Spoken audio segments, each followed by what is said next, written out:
Hey everybody, welcome back. Welcome back to our virtual purse. So what is the title of this? Virtual purse sew in a day. No, it's purse sew along. Something like that. Yes. Welcome back. So we are at the top of the hour. This is session 2.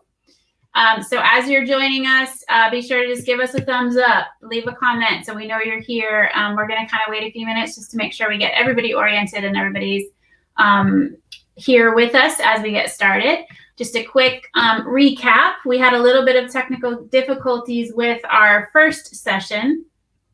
Am I pausing? Mm-hmm. Hold that thought.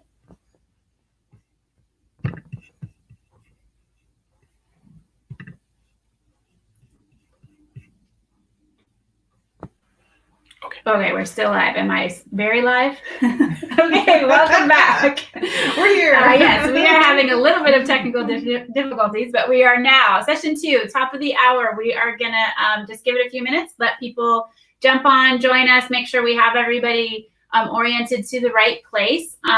For our first session that we did starting at 9 a.m. Pacific, we were kind of broadcasting into the wrong area. So if you are just joining us right now and you missed that first part, no worries at all. It's recorded. When we're done with this session, you can go back and watch it. It's a separate video. You'll see it on Facebook, YouTube. You can find it as the first session. All that we did was talk about the cutting layout. So I'm just going to refresh that real fast. I have some examples right here. We are doing the beginner level purse. A 3 fat quarter layout. So we have the page that you can get the link. It's in the comments if you scroll back, or just ask again. Somebody can share it if you didn't get it. And then we just walked through how to put pattern pieces on 3 fat quarters. So we have the purse body fabric. We also had, well, they're both purse body and another fat quarter, go the opposite way, for some of these pieces. And this piece here, you also cut out of all of this blank part of the fabric here. You cut out the strap. So you cut 4-inch strips across the length of this 3 4-inch strips. Mm-hmm. And that would give you the fabric that you need for your strap. Mm-hmm. And then the third fat quarter is cutting out the lining for this particular bag. And we have, again, with pattern pieces, we walked through an overview of cutting them all out with a rotary cutter. So we have all of our pieces cut out here. Again, you can just refer back to that and catch up pretty quickly. I don't think if you miss that one that you'll be behind at all. Cutting it out goes pretty quick, and then you can jump right in during the break after this session to have your pieces cut out, watch how we do the flap right now, and then you'll be able to jump in and do that. So yes, so we're excited that you're here. Welcome again. Yeah, so let's see. We can move this out of the way. You think we're good to move forward? We got people on. Okay, I'm going to set this aside. All right, so we're going to get started with the flap. So wait, one thing. We do have another giveaway. We're doing a giveaway in every session. So let me move this. Okay, let's get going on that. Then that way we have people commenting the whole time. Yeah. So like and comment us. Yeah, we're going to give away a copy of the issue of Threads magazine. That is the, I believe, August, September issue. Yes. Threads magazine did an amazing article on Sew Powerful. So this magazine just came out. Here you can see right here. It's under their profiles in sewing. It's a great article. It really goes over and highlights the program. This is a huge blessing. I mean, this is amazing. I don't think we ever dreamed, that we would be in this magazine, featured in this way. So super cool. We're so excited. Leslie picked up a couple extra copies. So we are going to give away one to somebody, and by leaving a comment is how you will enter. So comment below anywhere, Facebook and YouTube. Yes. Leave a comment. Maybe tell us, how did you hear about Sew Powerful? That's a good one. Yeah. And then at the end of the session, we'll pick a winner and we will mail this off to you. Excellent. All right, now we're going to get started. Okay, so we have a flap panel. This whole session is going to be about the flap. This is the most decorative part of the purse. It stands out in the front of it. So we're going to work on this. This is 10 1/4 inches by 7 1/2 inches. And if we cut it out with the pattern pieces, you would have cut the rounded corners on the bottom and the angles up here on the top. But when we cut it out with a rotary cutter, we didn't get those features on there. Right. So what I do is I create a little plastic template with those angles on it and the corners here. And so we're just going to use this plastic template to mark those features on this piece of fabric, and then we'll get to sewing it. Now, another element that we've done here is we've taken the interfacing. Since this is a cotton and a lightweight fabric, we've added the fusible interfacing that we cut out in the previous section to the back of this fabric. So we have that ironed on. So if you haven't ironed that on yet, go ahead and get that ironed on. And make sure if you use the labels that we talked about the last time that talked about what the pattern pieces were, I'm going to remove the label so that we don't accidentally iron it and gum up our iron. So we don't want to do that. So we've moved that. Good So tip. now we're going to lay the piece down, and then we're just going to put the template here and be able to adjust it so that we can mark the corners here. Can you see? Should we move that iron back a little bit? Can we? Yeah. It's hot, but let's move it over here. Okay. Okay. All right.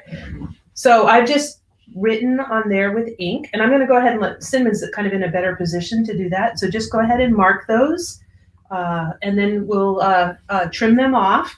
Now, I only mark the front of the flap or the main fabric piece. We also have the lining piece right here. And I don't mark this because I'm going to sew again along the 1/4 inch edge of the main fabric. And so I don't need to mark this particular piece because this piece we'll just trim afterwards. So I have a question. So Sure. say you were doing this in bulk and you had a bunch of flaps cut out. Mhm. Would you do this and cut all of your rounded, like say you had 3 or 4 of these stacked on Yes. top of each other, cut them all at one time? Sure, Yeah. you could. Yeah. Mhm. Sometimes what I also do is I just fold it over like this, in Yes. half like this, Mhm.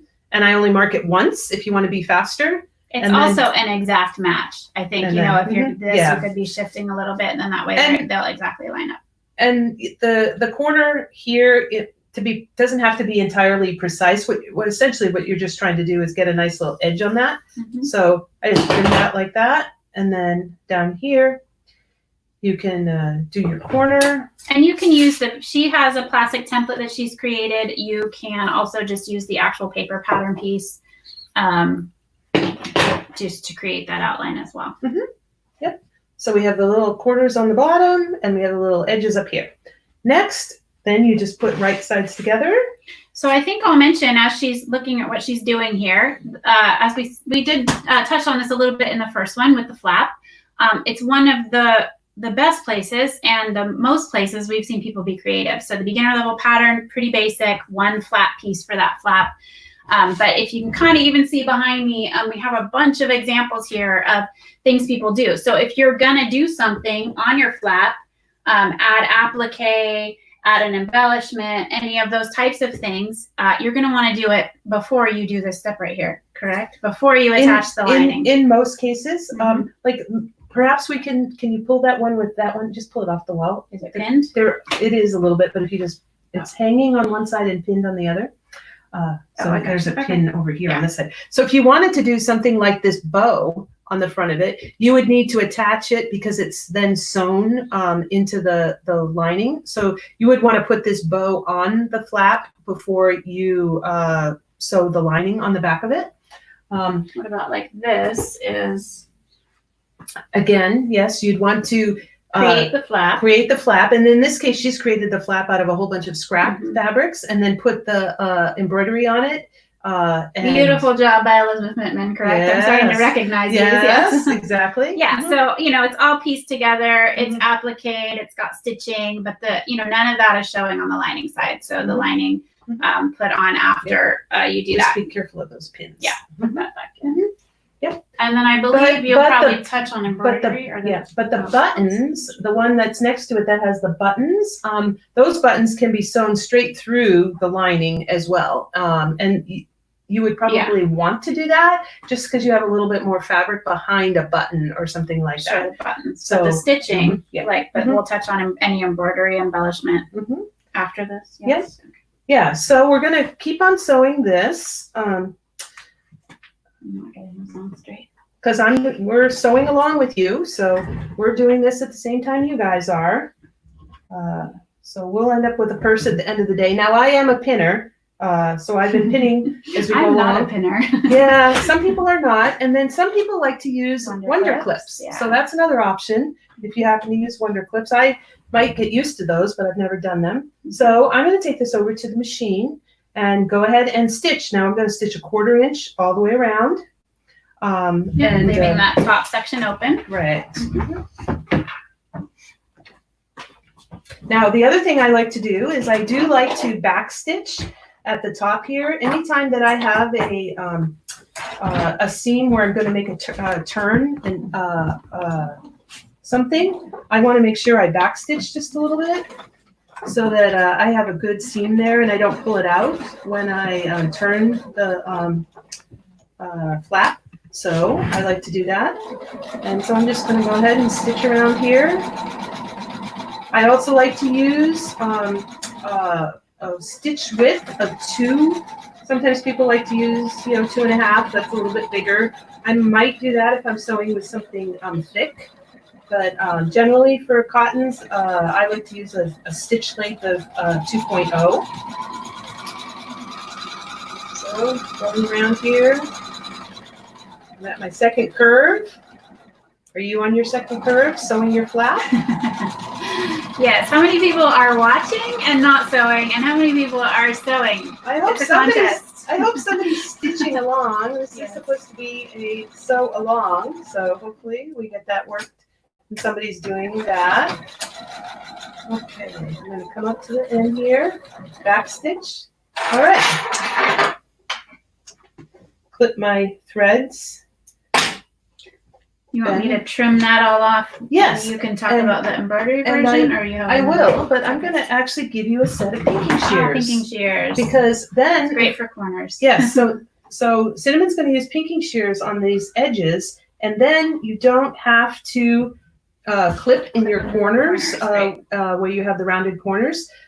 So she's going to go ahead and get that ready, and then we'll turn it. Now, what we're going to talk about is we have an embroidery machine on the other side of my sewing desk here. So we are going to talk quickly about how to sew a flap and actually do stipple embroidery on the flap on the embroidery machine.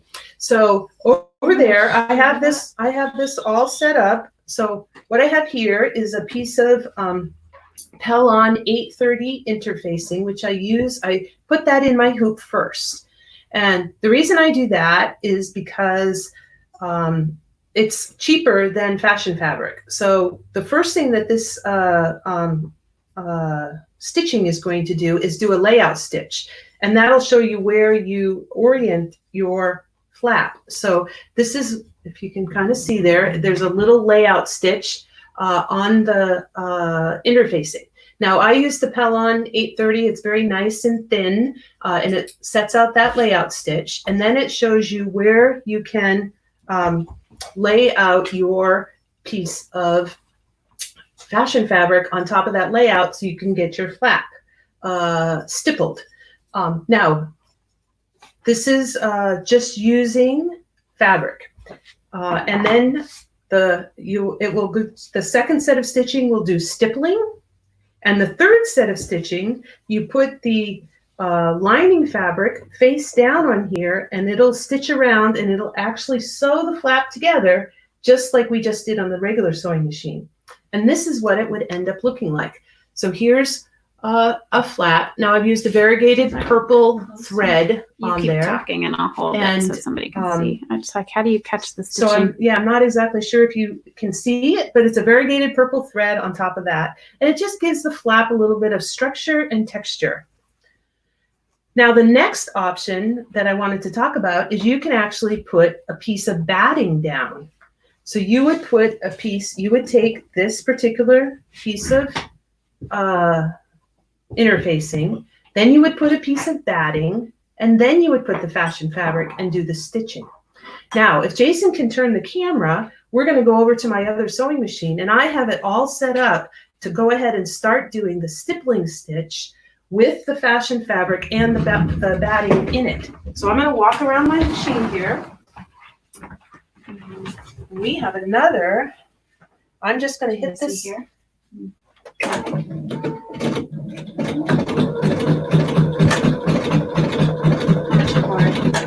Let's see if we can get the camera moved over so that you can see this. Or straight up over the top. Yes, that's good. You're actually seeing it. So it's stitching the actual stippling on there. And we're going to let that go. And it will, now, I don't have it at a very fast speed because I found on this particular embroidery machine it works better if you don't go really fast. But it'll take about a half an hour to stitch that out. But it's all automatic. You don't have to put any hands on it or anything like that. And it will just keep going and stitch. And that's kind of a fun way to get a little different design on your flap. So we'll just let that go and we'll go back. Did we talk about where this design is from? Yeah, I was just going to mention that. Edie Hawkins. She's a baby lock. Baby lock influencer. Mm-hmm. Oh, the machine is a little loud maybe for while this is going, but I'm not sure we can stop it. We can. Stop it? Yes, we can. Mm-hmm. We'll turn off the embroidery machine and then we'll let that flap finish once we go off, just so that's not too much background noise. Yeah, so this embroidery design was created by Evie Hawkins. Yes. She also, this is another shout out for Jan's amazing podcast, So Powerful Podcast. She has done an interview with her, talks more about her involvement with So Powerful and her business and machine embroidery and all of that. So yeah, great way to get some more backstory. But yeah, she provided that this stippling. Yep, and she has another.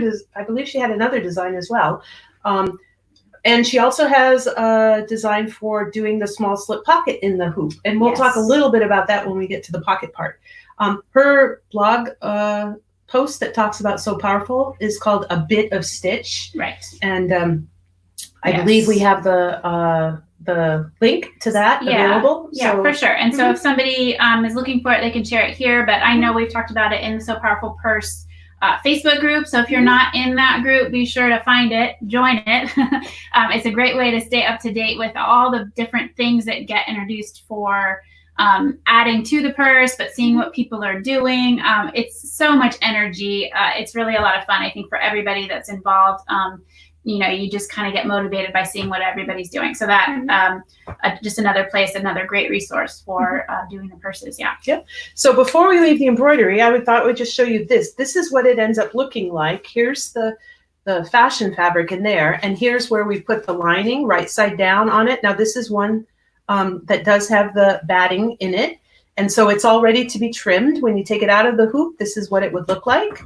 And so while I work on the top stitching on the next element, I'm going to go ahead and have Cinnamon trim this with the pinking shears as well. Okay, and we have this one trimmed, turned right side out. I know Leslie wanted to highlight her favorite turning tool. Yes. Here for pushing out these corners. Irene Davidson gave me this tool. It's called the RNK turning tool, and it's a long stainless steel device. It has a round bodkin as a point there, and so it's really good for getting into these corners when you're trying to turn these corners, so you get a nice curve on the corner when you turn the corner.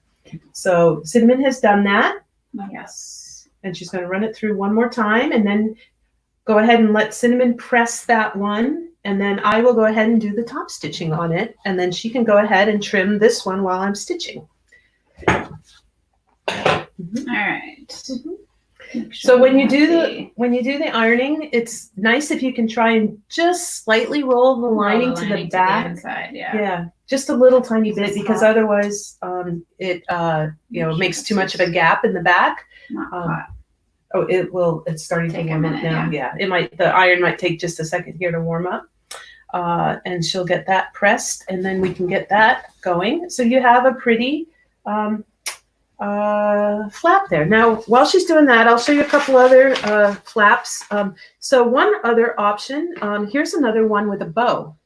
here, and it has a pretty slide on it. And this is another case where you would have needed to put the bow on the flap before you sewed the lining to it.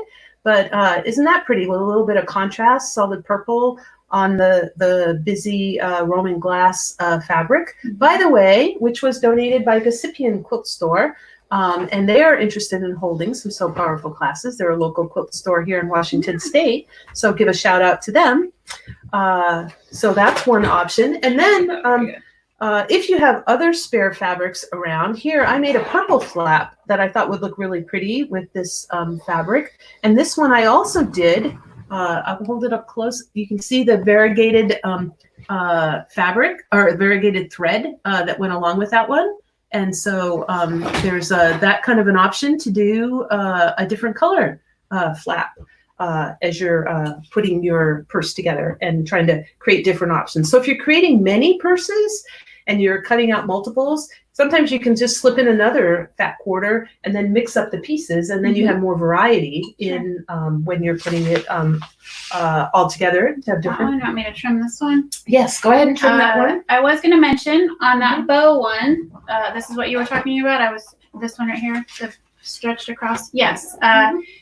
We have this written out as a blog, not a blog post, a Facebook post. We shared during our isolation challenge. We had 1 week where it was embellishment tips with some text style instructions for how to do that. So if you're interested in adding that, we have another one here off to the side. We can't see it. And Sharon Mitchell was the person who first came up with that idea and shared it with us. Yeah, it's so cute. All right, so I am trimming this one down. Now I'm doing top stitching. My preference is to do like 1/8 of an inch top stitching around the edge. And that way you catch that seam and you're kind of reinforcing the seam that you've already sewn in at 1/4 inch. Some people like to sew a little bit bigger, wider top stitching so that they don't sew in the seam, and that's perfectly fine too. There's always lots of different ways to do things. And sometimes I'll even sew 2 stitches of top stitching, one at 1/8 of an inch and one at 1/4 of an inch. And that gives another different look. So I've also seen decorative stitching used for the top stitching. If you have a machine that has all kinds of pretty fancy stitches and you've never tried those stitches out, this is a perfect opportunity to try some of those decorative stitches out on your machine to see, how pretty you can do it. And then you can also use contrasting thread, something that you have pretty that you saw sometime and you didn't know what you're gonna do with it, or you have something left over from another project. That's a perfect place to use something pretty like that. So here we go, and we have a flap completed with nice little top stitching. So our flap is now done. We got one flap and we have an embroidered flap. Yep. Awesome. Yes. So Cinderen's just going to finish turning that, and we'll top stitch it. But now you'll have some time. If you missed the first section, you can go back and do the cutting, so you can get that all cut out and sew your flap, so you'd be all cut up with us. And what about, we probably have a few minutes here if anybody has any questions or anything like that popping in. We have a monitor who's monitoring questions, and so Jen Luton. Jen is on. I believe, if she's not already out there answering anything. But if you guys have anything you want to ask us or anything you want us to show, we'd be touch on anything that didn't make sense that does. This one, it's just interesting to see this one turned out with the batting in it. It is quite thicker, but we just will press that all down. Yep, it does. It makes the sewing the seams around it. Since you have the batting into the seams, it makes you have to work a little bit harder to turn it. Trim it out here, but just a little bit trickier to get it to lay flat. But with a good iron, with a nice little bunch of steam on it. A lot of steam on this iron. Yep. So, is that a question? You want me to relay them? Yeah, Jason can relay the question. Hi, everyone. I'll relay the questions. Is there a regional coordinator for Iowa? Ooh, that's a good question for Sue Kirby and or Jen. If Maybe they you can are answer a that one. regional coordinator for Iowa, jump out and tell us who you are. No, I'm kidding. And would you like to be the regional coordinator for Iowa? Iowa. Yeah. Yes, I don't know if we have Iowa. That's a great area. Lots of ladies like to sew and quilt in Iowa. Yeah. So- Next question. Do you have instructions for yo-yo? What's yo-yo? Yes, on the embellishments section in the purse group, they were also shared directly on the Facebook page. We don't have an example of one. No, I don't believe there's Kind of like here. a circle of fabric, kind of looks like a flower, but it's pulled in tight and has like Yep. a button or something in the middle. There is written out, I think it was written out how to do it as one of those. So we had the bow front, we had the yo-yo, some talking about embroidery, applique maybe. So I think you can find that there if somebody knows exactly which link, which graphic that was tied to for the isolation challenge, and they could find it and share it, or we can find it after, but you can definitely find it out there. Yes, that one is really cute. It's a nice one. Sort of sits out on top, out on front. I'm going to go ahead and stitch this while Jason brings up any other questions that might be. Now, one thing I do like to do when I have the flap like this, when I do my top stitching all the way around, I'll generally go ahead and cut and stitch across the top here just to seal it. I mean, it'll end up being into a seam, but then it's all can be treated as kind of one piece. Yeah. I'll go ahead and stitch this while we answer some more questions. Next question. How big is Leslie's embroidery hoop? 360 by 200. That's definitely not inches. Those are Okay. millimeters. Sorry. Okay. I thought they were 8 by 12. Okay. Does the pattern work for a 5x7 embroidery hem? No. Who? No. Oh. Hem. No. I know that The flap is 10 1/4 inches, Yeah. so it won't work in a 5 by 7 inch hoop. if you were going to do the entire flap as one piece, obviously you could have a larger piece of fabric and embroider your design and then place your pattern piece and cut your fabric out just as an embellishment. There are on that E.B. Hawkins post, I believe, if it was maybe just the slip pocket, but she had something that could fit inside a 5 by 7 hoop that wasn't the flap. I don't remember it off the top of my head, but she had a little hedgehog design that she did that was just on a piece of material that she ended up putting across the like strap, a strip across the front. across there. Yeah, so there's a few things, but not the full flap itself. Yeah. They want to know about labels. So I think the moderators have added the links to I can show those it again. labels. Yeah. As a link that's This available is a to good everybody. example because it's white. Where was the label? Okay, yeah. So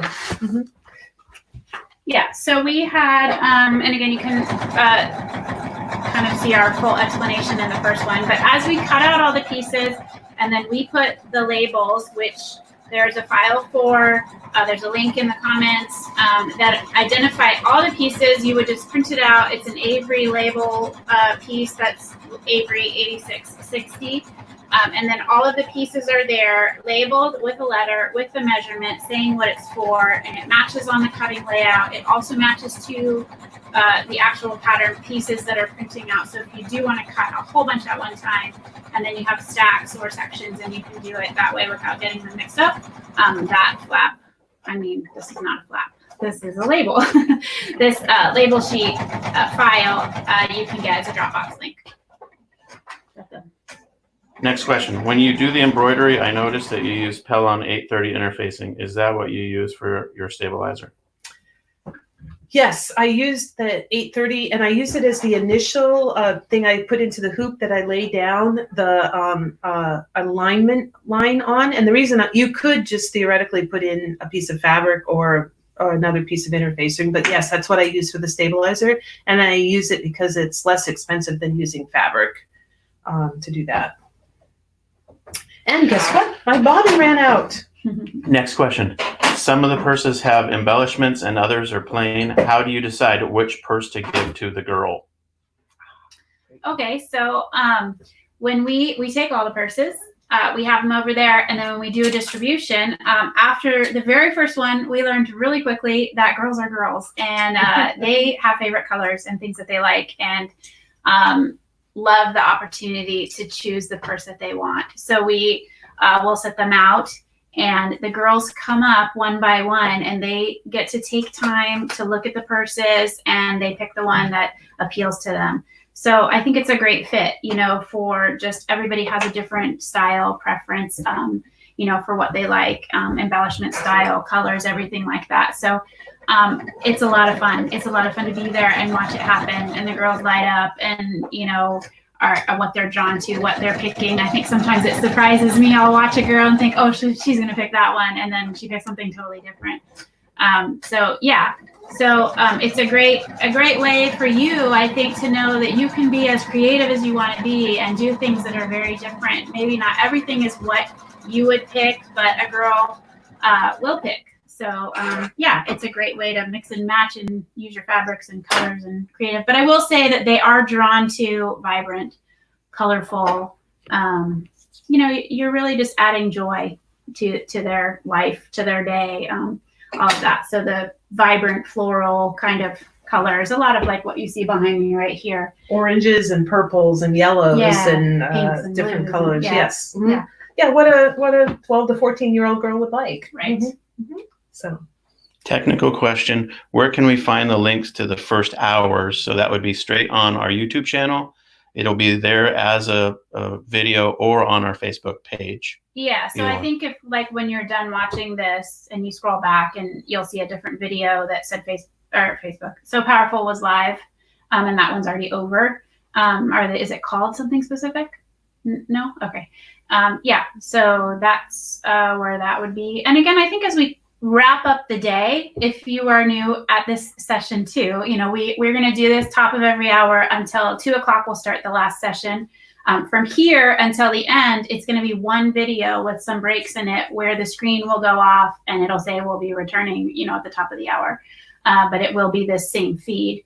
But I think, when we pull it all together after the fact and we can have it presented in an easy to find way beyond that, embedded on the website, easy to refer to. And we might even break it apart so that there are sections that you could refer to if you're just looking for one section, not the whole entire 4 or 5 hours, however long that's going to be. So, yeah.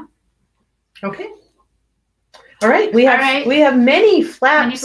Many flaps completed. Hopefully you have some flaps completed as well. And in just a minute, we're going to give away our Threads magazine. You got 30 seconds to enter your comment. Yes. And then the next section that we'll be doing at the top of the hour is the large pocket and the front and the back of the purse. So that'll be the next set of steps we do. Okay, yep. So you have plenty of time, I think, 30 minutes or so. You can kind of catch up. And again, as Leslie said, here we have 3 or 4 flaps that we ended up with. There's so much opportunity to mix those into different fabrics. So if you have, other colors, you can pull the pinks and the blues out of this instead of the purple if you have extra flaps and, more ways to mix them up. So, yeah. Awesome. Okay, so I think we're good. And we are going to, what? We have the giveaway. Oh, yes. The giveaway. Yes. We're ready for the giveaway. Yes. We're not ready. We're not ready for the giveaway, so keep We're going. not quite ready. This amazing giveaway. We are giving away a copy of Threads magazine, which is the current issue, August, September. Great magazine, tons of helpful sewing stuff, and this super amazing, totally awesome, unbelievable article about So Powerful. So yes, this is huge. We are blessed. I am in shock that this is out there in the world. And if you heard about this event because of this article, super awesome. Welcome. Yeah. And tell us. So we'd like to know how many people are joining us from Threads. That'd be great. Yeah, for sure. So so we're really excited, and we have one of these we will send out to someone who's picking the winner. Oh, okay. Betty Dickens. Betty Dickens is our winner. Yay! Cool. Okay, so we will connect with you. What are we doing at the top of the hour? Yes. Next question. At the top of the hour, we're going to do the large slip pocket and the front and the back of the purse. So we will get those sections assembled next. So that's what we'll see you ready to do at the top of the hour. All right, guys. See you in a bit. Yeah. Bye-bye for now.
Oh, we're live. Are we live?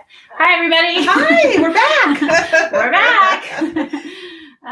Yes, welcome back. So we are now at the top of the hour. This is the third session of our day. So again, we're just going to welcome you all, recap a little bit of kind of what we've covered so far. So we are working our way through the beginner level So Powerful purse, doing a 3 fat quarter layout. So if you do want to catch anything, if you're joining us right now and you didn't see the initial first video, it is separated by format from the stream that we're in right now. So, but you can find those on YouTube, on our YouTube channel and Facebook. The first video is a standalone by itself. It'll show you the fat quarter layout, how to do it with pattern pieces, how to do it with rotary cutter, all of that using interfacing the types that we use. And then in the second session, we covered sewing the flap. So hopefully at this point, you have your purse cut out, you have your flap sewn, and you're ready to jump on into this next part, which is going to begin to sew up the purse body. Right. Should we talk about the contest for this time? Yes. So we're having giveaways every session that we do.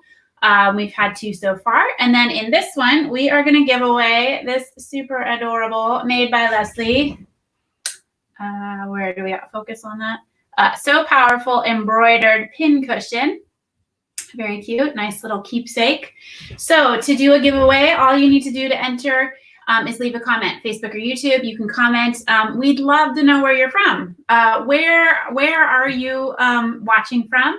And then we can get a good grasp on just, kind of how spread out we all are, where we're all doing this project. We've got people sewing purses all over the United States and around the world. We just got an update from one of our purse sewers that's in a group called Colorado Sisters. And she just let us know that they just completed their 1,000th purse as a group.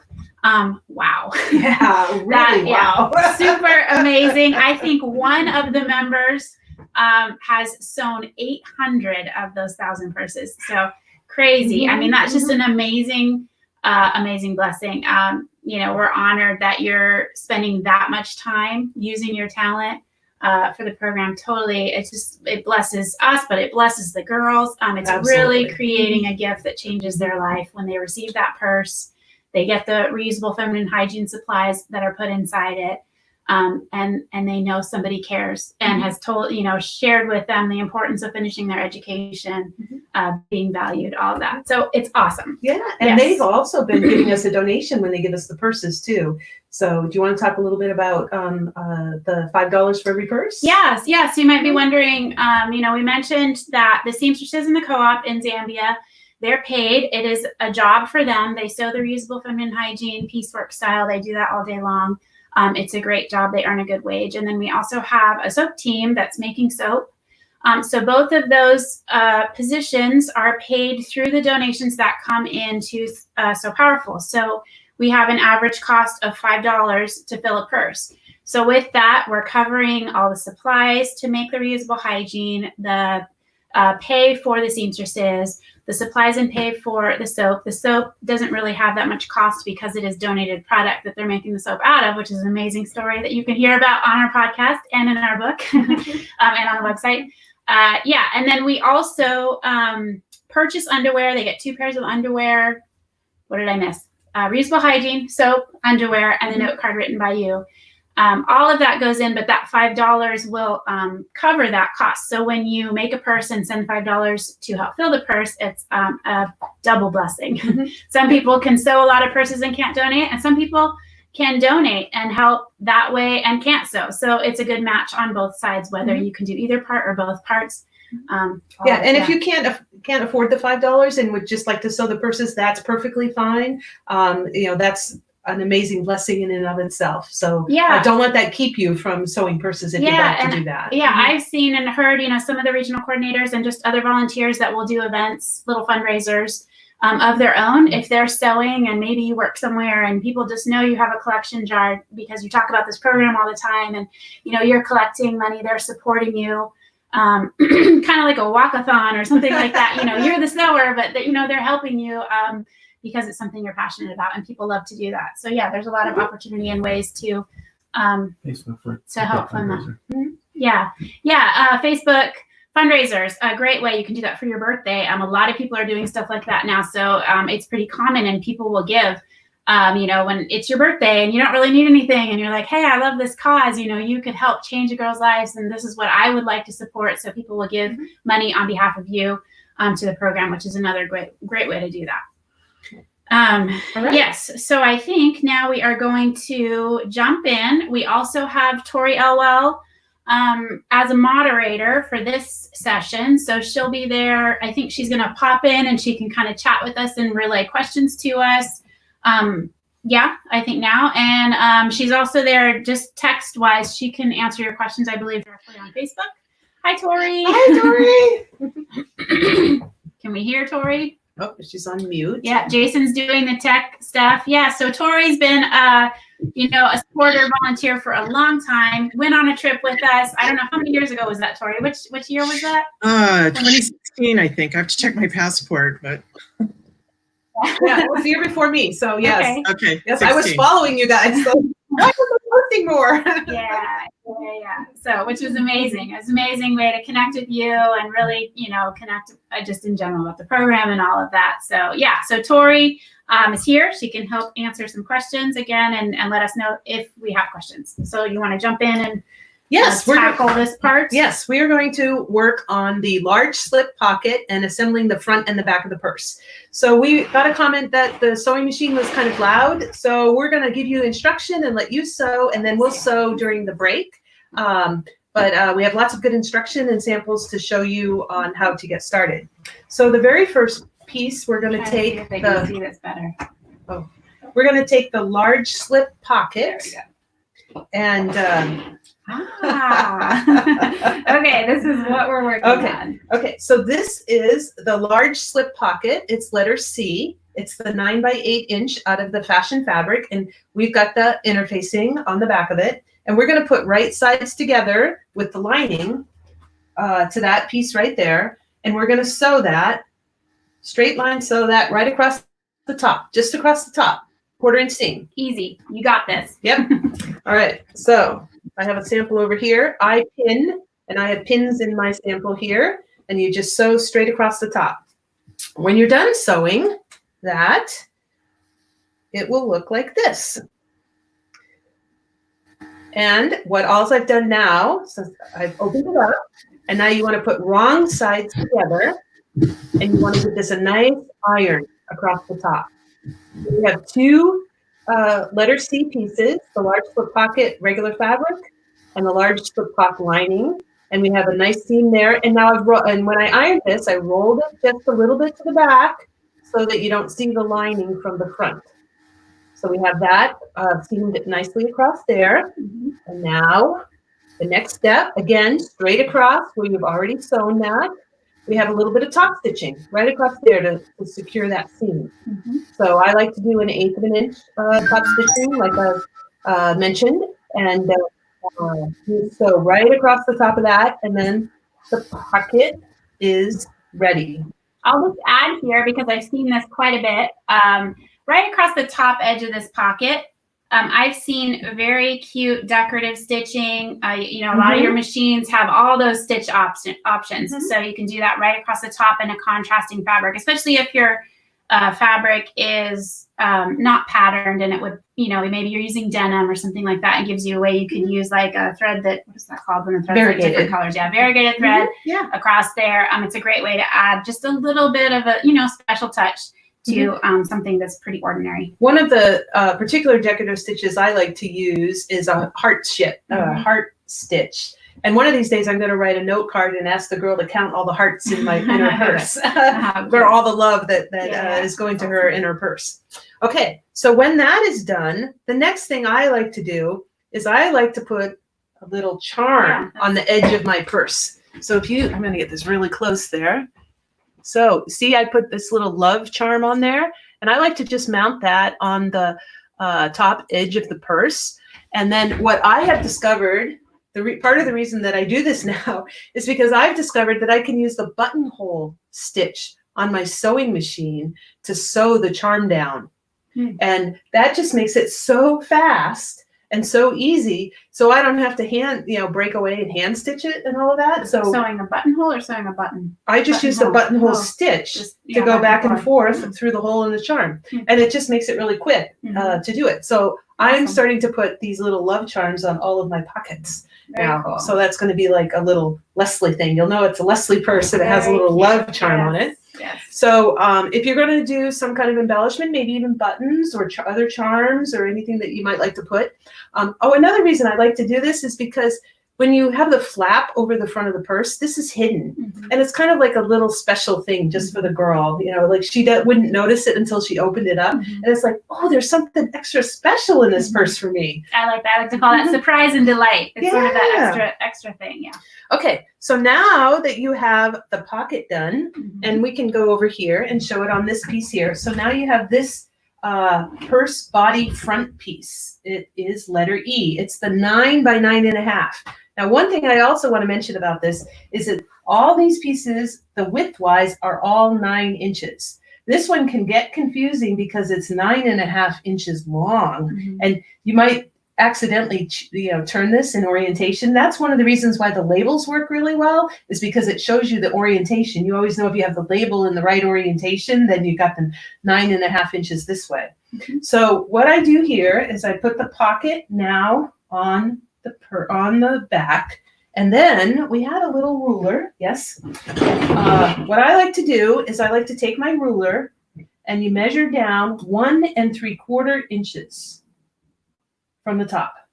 And then you align the top edge of this pocket right there.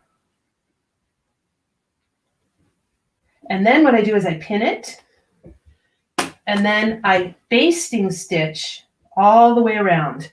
And now when I say a basting stitch, I mean 1/8 of an inch stitching, so that it you don't have to take that basting stitch out. What you're trying to do is secure this so it's all just one piece. So you sew down the sides, across the bottom, and back up the other side. So 1 3/4 inches down from the top, apply the pocket to the purse body front. So this is what that would look like in my samples over here. Now, I did another little charm thingy. This is just another little Leslie unique little thingy here. And this one says created just for you. Another little surprise and delight for the girl. And one of the things if you're going to do something like this, you want to have it down from the top edge, at least 3/4 of an inch down from the top edge. And so you don't, when you're doing your top stitching and your other stitching, you don't get that in there. And then maybe about 2 inches in from the edge. This one I think is actually 1 3/4 inches from the edge. And then it'll be covered by the flap, because this will turn around and be the side of the purse. So you want it covered by the flap. So again, it's a surprise when she opens up the purse. So that's another little item that I like to do. And so here it is all stitched together. So now your pocket is attached to the back of the purse. All right, let's pause for just 1 second. I'm going to check in with Tori. Do we have any comments or questions so far? Are we going too fast? Are we too far away from the camera? Anything like that? Yeah, if you guys could maybe go over the process one more time. It was a little fast in the beginning, and I think a few of us missed it. So Okay. just do another quick overview, if you don't mind. Are we too far away, or can you see what she's pointing at? Would it be better if I looked? It would be better if you were a little bit closer. Yeah, if you can.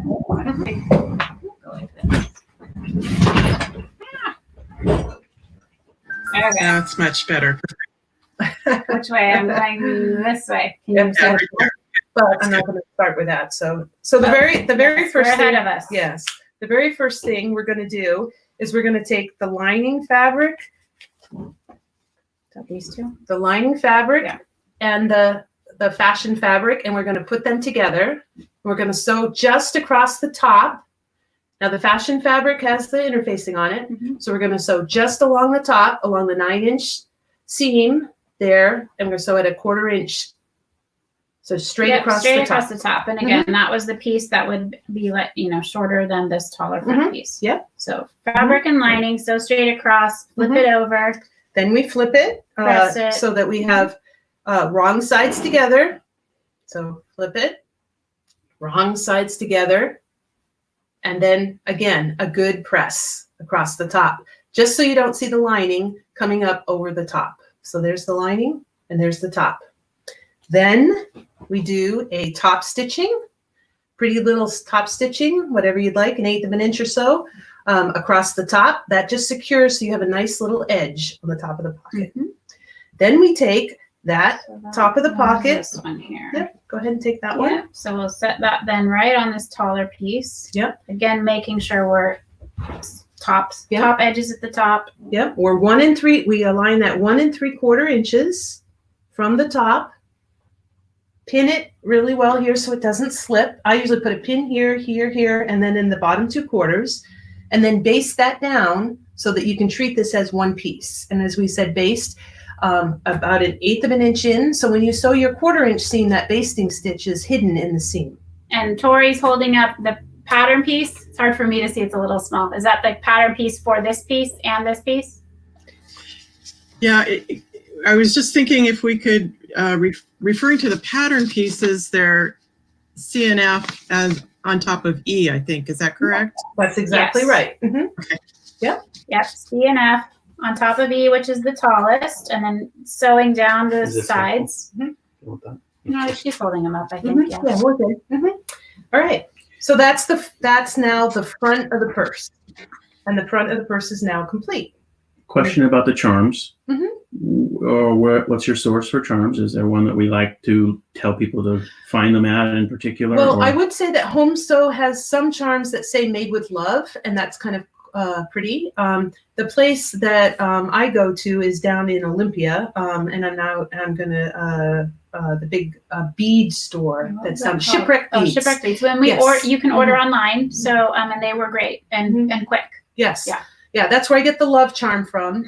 And then they have a bunch of a lot of other fun things that say hearts, that have hearts on them and stuff like that. Is that just shipwreckbeads.com? I believe it Maybe is, somebody yes. can share that link, or we can share it. Yeah. Yeah, I believe it is.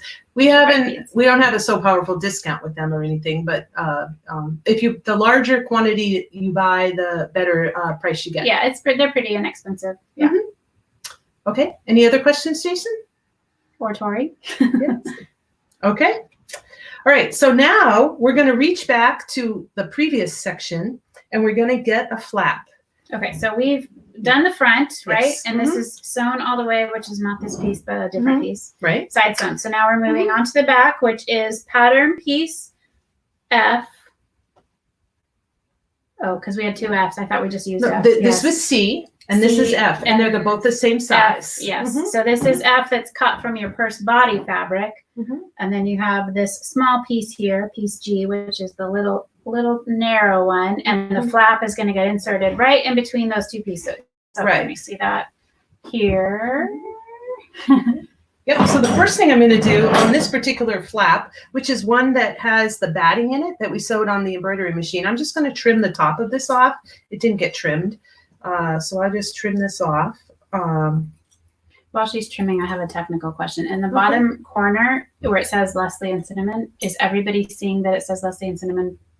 Like they can't see what she's holding behind it. So make sure you hold either in or up above it. Yeah. Now, one thing I like to do with the flap now is take it and fold it in half lengthwise and then just cut a little carrot here so that you can see where the middle of the flap is.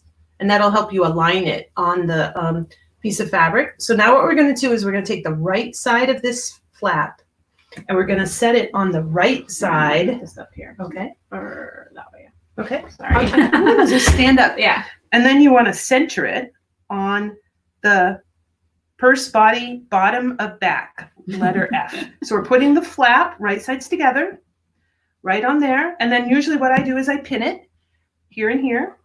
And then you want to take this purse body, top of back, and you're going to put that right sides down. So it's right sides together with the bottom. And you have a 3-layer sandwich here. And then you want to probably pin that in some way to hold it together. And then you want to just stitch a 1/4 inch seam across here. And when you do that, you will end up, let's see, I probably don't have a piece where it's all sewn together, but you will end up Well, with, that's a fast one. You could probably sew that real quick if you wanted to. Yep.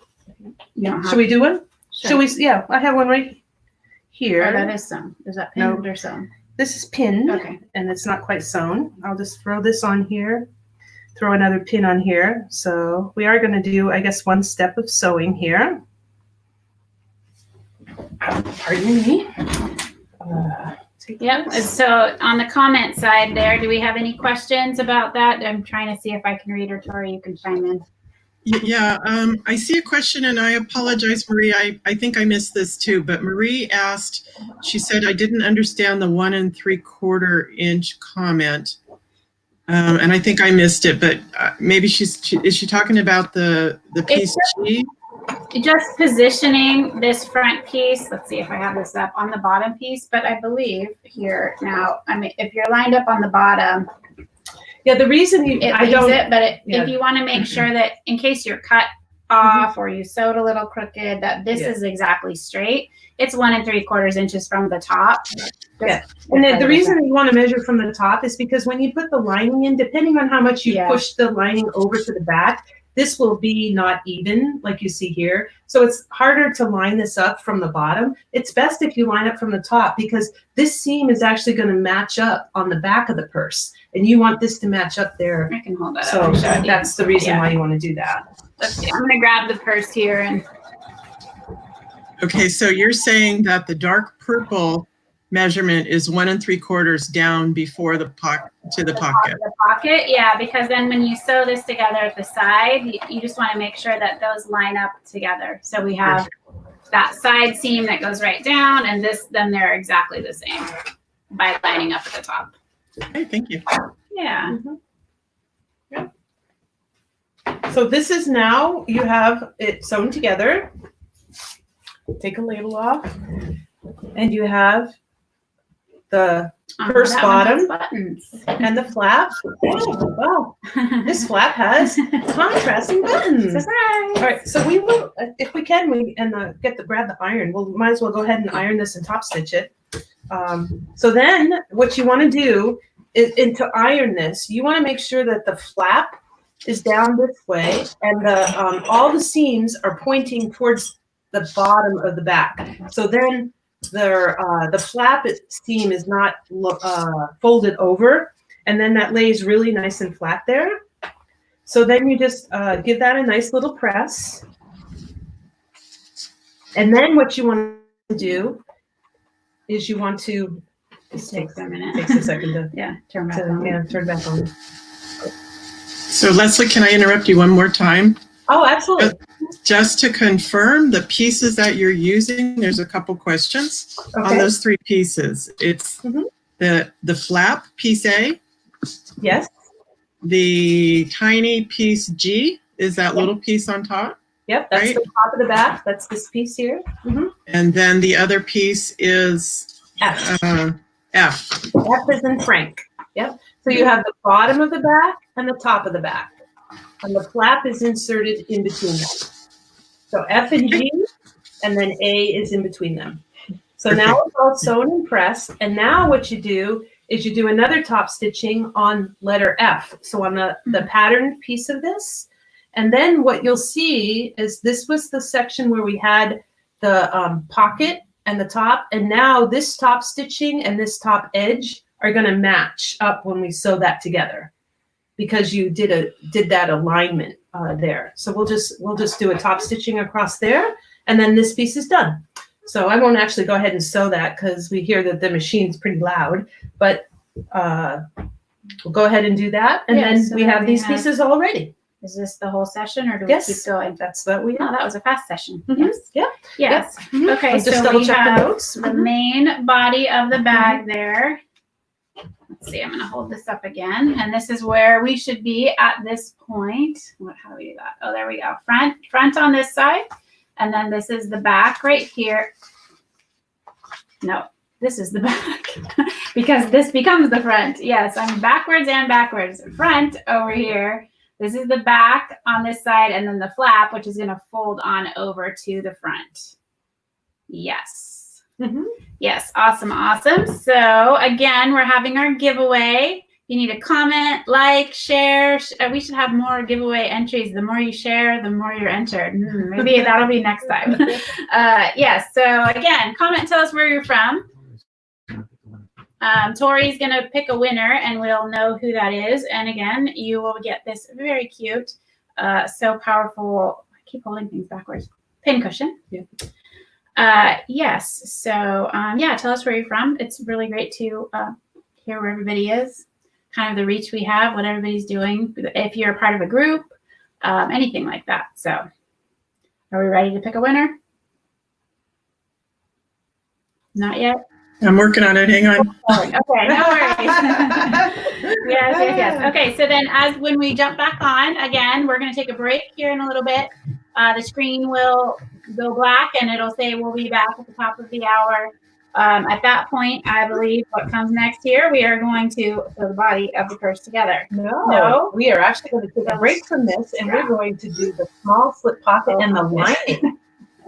Yes, so now we're going to move to the inside of the purse. And then we'll come back and assemble and put things together. Very cool. So that is session 4. This was 3. Yes. Well, we're moving right along. Okay, yes, so back again at the top of the hour. And Tori, do we have a winner? Yes, we have a winner. It's Jerry from Iowa. Woo! Yay, Awesome. Jerry! Congratulations. So we'll connect, make sure we get your details, and we can get that shipped out to you. Very cool. All right, you guys, we are going to pause, and then we'll be back in about 35 minutes. Okay, see you at the top of the hour. Bye-bye. Bye, guys.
Hey everybody, welcome back to the Person a Day virtual sew along. Leslie and I are here.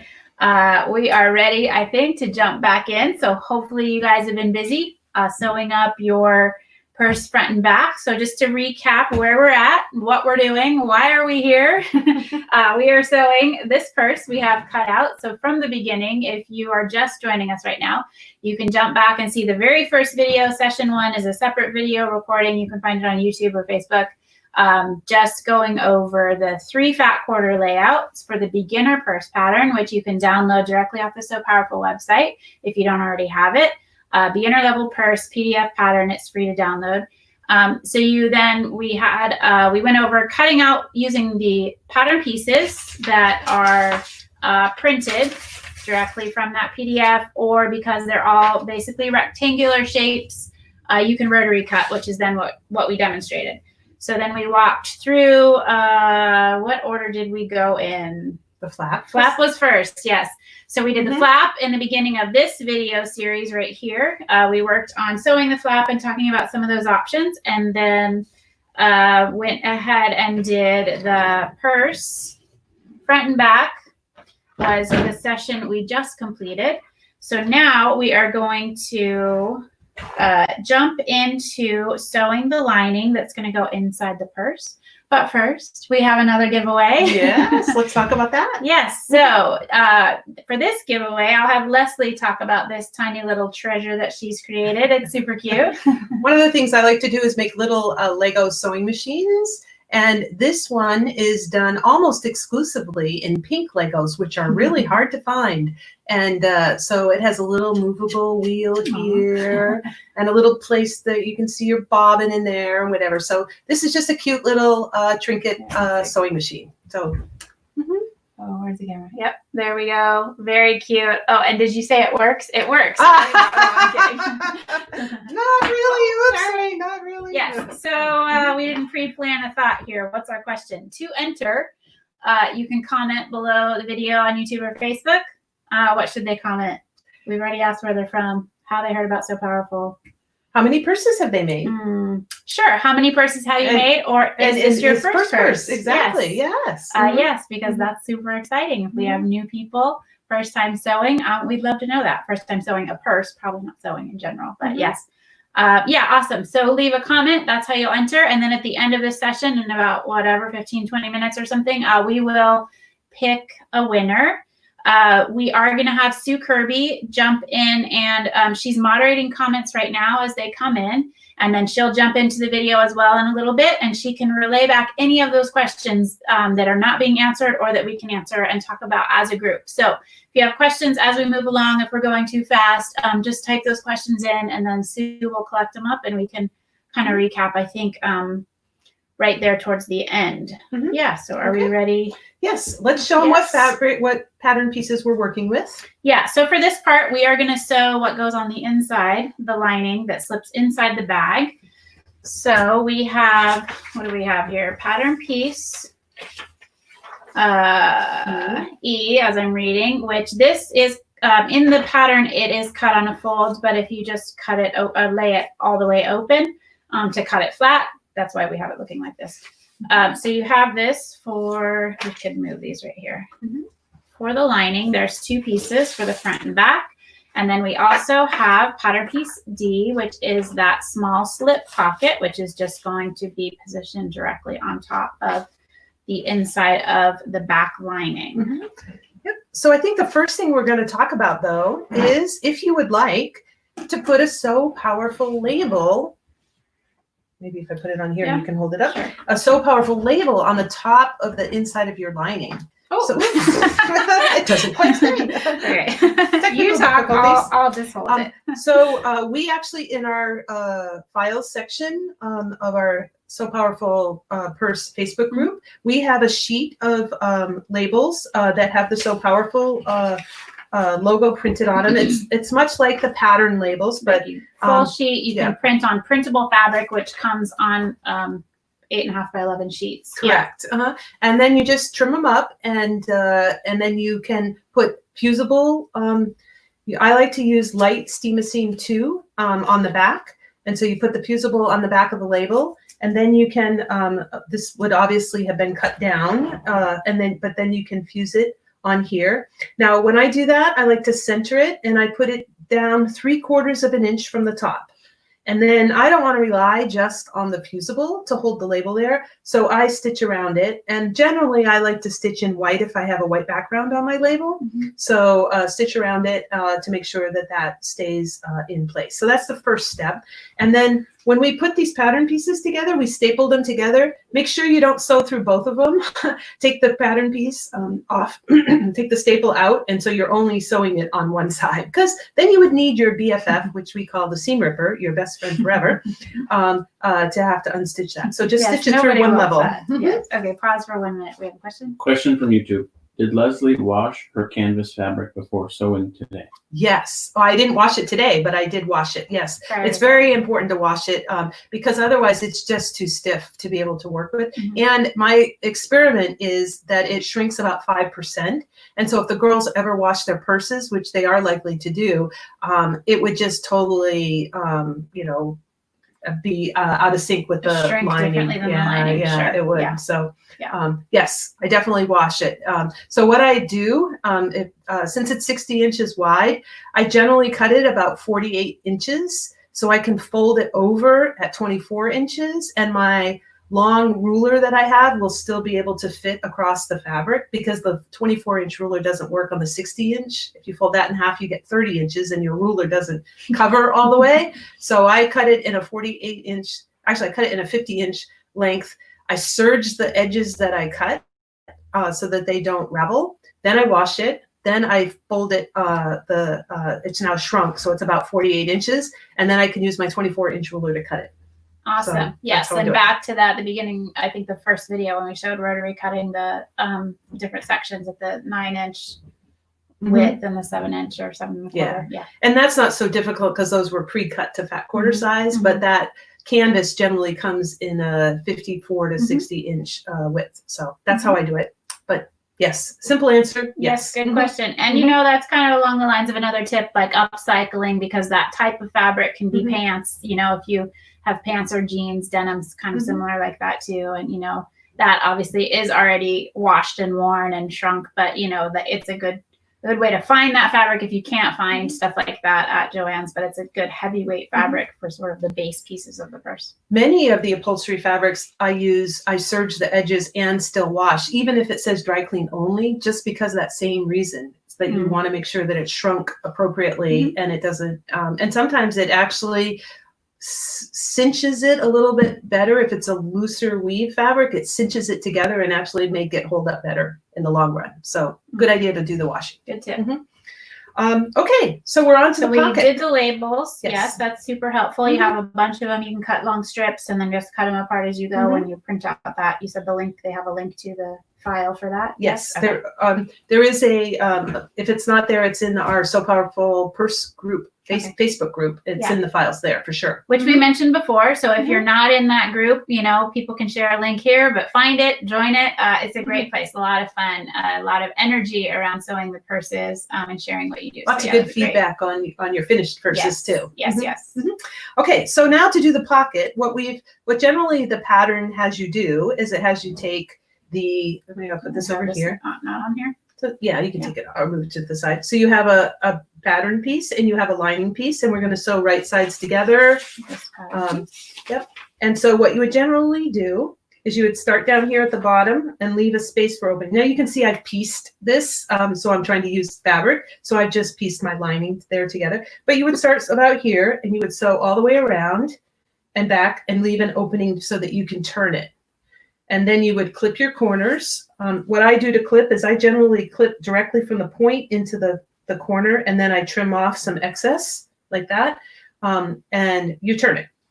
And this is just, you know, design. It's an easy way to just sew around the edges. You don't have to hem any of that before you're basically like sewing on a patch pocket. I think maybe, are you going to show an alternate option? I'm going to show a more fun alternate fabric option. So the more fun alternate option, and I have to give credit to Evie Hawkins again. We mentioned her before. She gave us the stippled embroidery pattern for the flap. She also has an in the hoop design for the small patch pocket. Now I did her design, but I found that I could do it just as easily without the embroidery hoop. And so we have a lot of people who don't have embroidery machines. So I thought I would show you the way to do a pocket that it will end up looking like this. It will have a little header on it, on the pocket. So you can take a scrap piece of fabric or one of the other pieces of fabric that you happen to have when you were cutting out this back quarter. So you have this extra little piece up here. So I'm going to show you how to do this. So the first thing you do is you take your lining. So this is the lining. So that's the piece D. Yep. D. And then you take this scrap of fabric. Now this scrap of fabric is 2 inches this way. And what I've done is I've folded it. And the fold is here. So the raw edges are at the raw edges on the top. Just more forward. Can you still Okay. reach in if it's up here closer? Yep. And then you just you pin that together. I am a pinner, so I didn't. And then you take your small slip pocket that you had cut. Now you want to trim this down a little bit. So you're going to trim this. This is normally, when you cut it here before, it was 5 inches in height this way, but you want to trim it down a little because you don't need it to go all the way up there. So you're going to trim it down to 4 1/4 inches. And then what we're going to do is we're going to take this and we're going to put it right sides together here. Now, the reason you had to trim that down is because you didn't want this top edge to be caught in the 1/4 inch seam you're going to sew there. So you could actually have done this about 4 1/2 probably. But the only thing is you just want to trim this so it's not caught in this upward seam, the seam as you're going up here. So once you have this on here, so this is the third piece you put on, you're going to sew all the way around. It's like an envelope, like a Kleenex package. Yep, exactly. And so, and then the other thing is you can adjust this size to any size that you want it to be. You can make a bigger one, or, you know, I don't think you'd want to go much smaller, but you can make this bigger as long as this seam that you put this piece on doesn't get caught in this top seam here. So you can play with that and have some fun with it and have a little surprise and delight for the girl when she's opening up the purse, that she gets a little special pocket. So what does that look like when you've done, okay, So- turn that right side out. So here I've already turned this one right side out. So if I go back, this is what it looked like.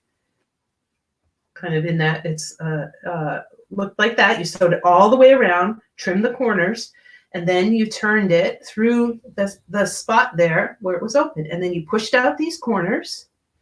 And then I like to push them out like this. And I used my RNK turning tool, which has a nice little bodkin on it to make sure that those corners go out nice.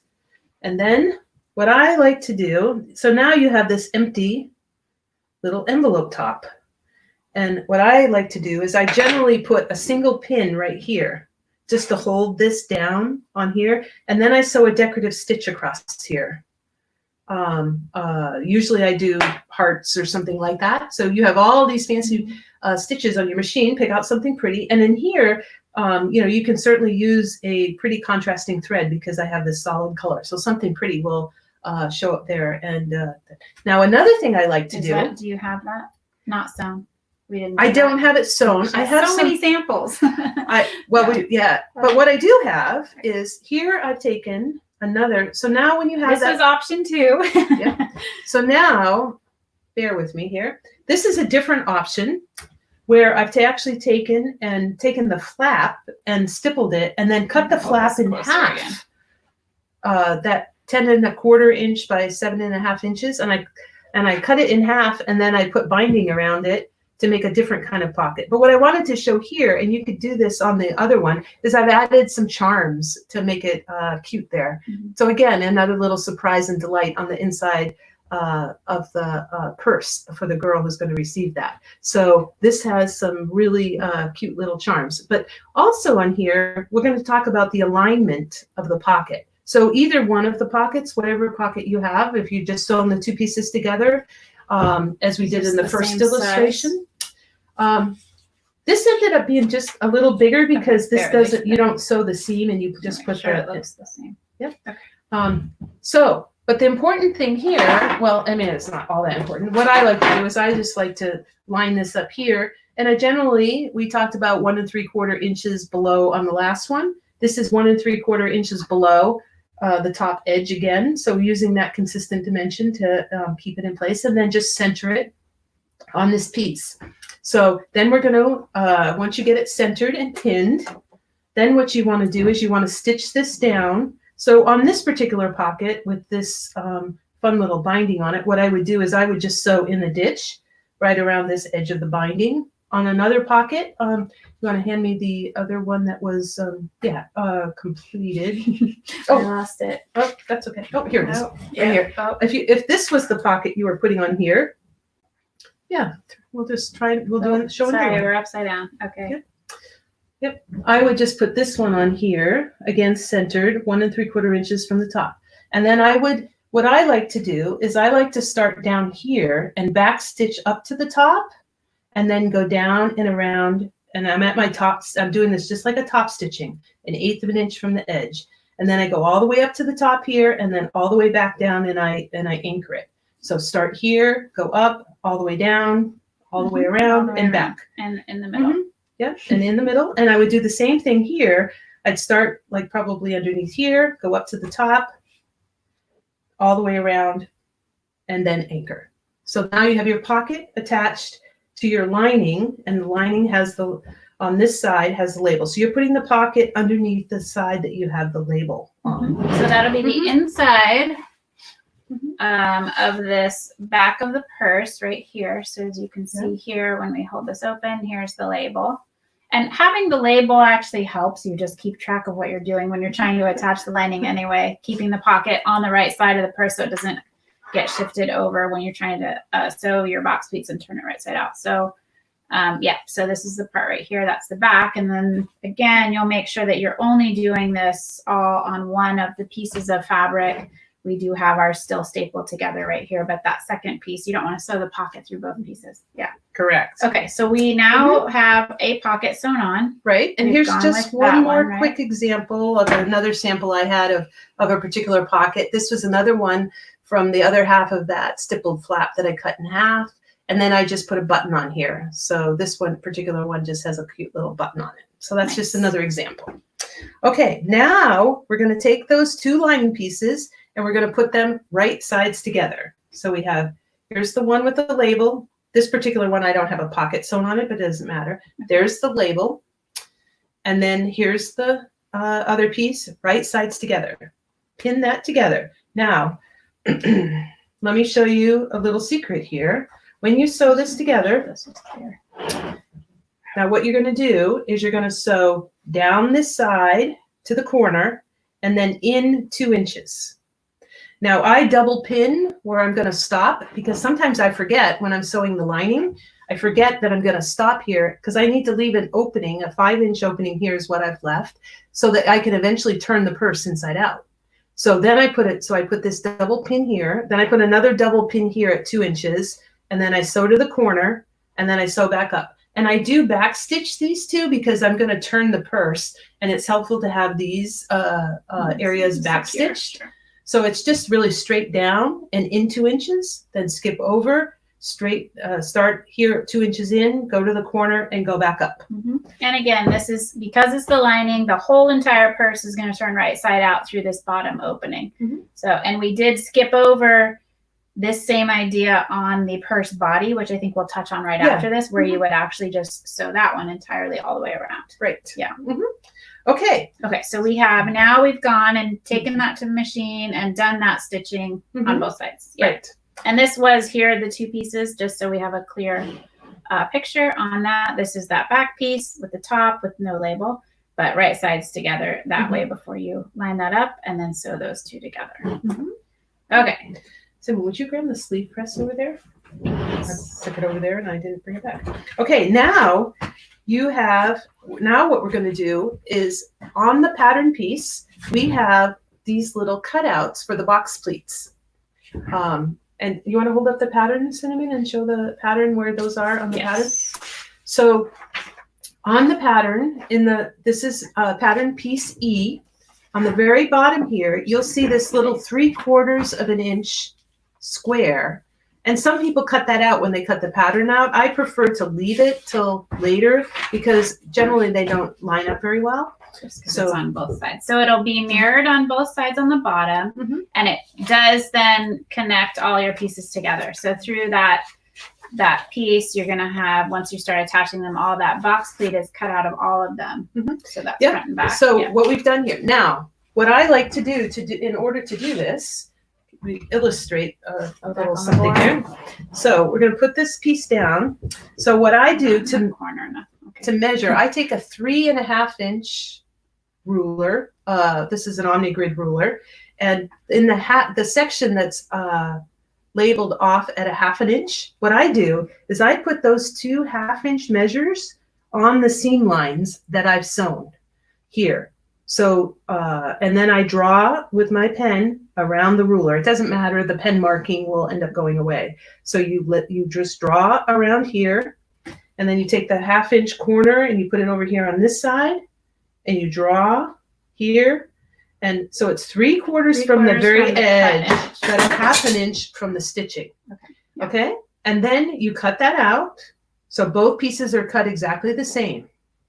Then what you do, I take something like a sleeve press like this, and now because you've cut that corner, you can fit this onto your sleeve press. And I press with my iron, I press the seam open, and then that gets that to stay open so that eventually when you put the purse together, it's nice and flat on the sides. So I do that on both sides, press both of the seams open. Then I go to the bottom and I fold these seams over, first on one side, and iron it. So where this opening is, you have a 1/4 inch edge on that. And then when you go to stitch this closed later, it'll already turned inside. So then I flip it over onto the other side, and I do that 1/4 inch over again, right along that seam line.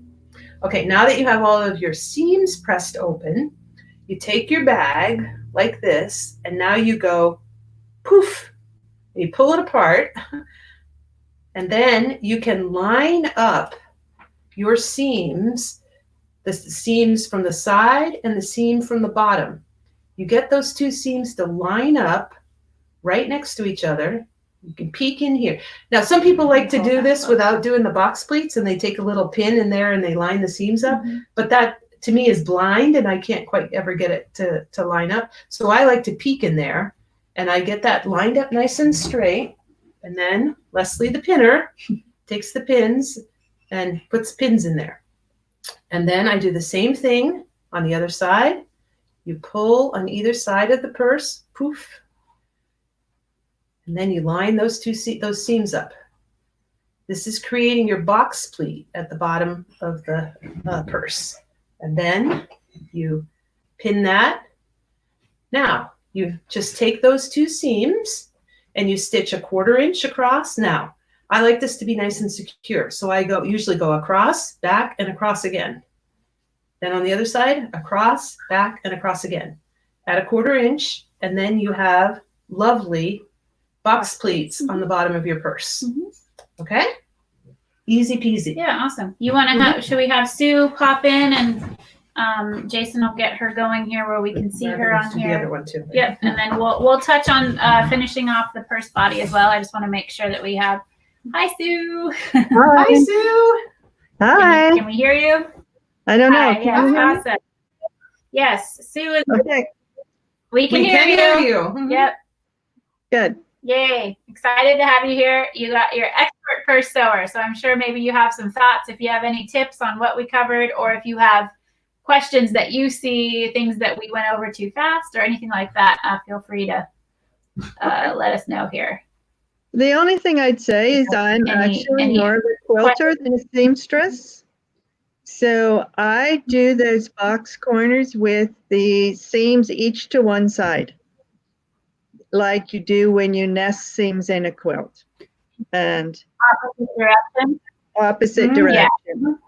And my rationale for opening it up is so that the seam up here is open when you put it together with the purse. But that's just my rationale for I opening think up I'm the pretty seams. consistent all the way Mhm. through, Leslie. I do everything nested seams, but I think open seams is great. Mhm. as Yeah, So- well, that is, it brings up a good point. I think, everybody kind of gets used to sewing certain ways and the pattern written one way, but as people have figured out ways to be more efficient with the pattern, or, the box pleats cut from the beginning or cut out after you sew them, Exactly. all of it works to create a beautiful purse. Right. It So I does. think, it's fine to weave that in and, Mhm. yeah, And I awesome. love. So where there's no I questions from anybody watching? I haven't seen any that we haven't been able to answer.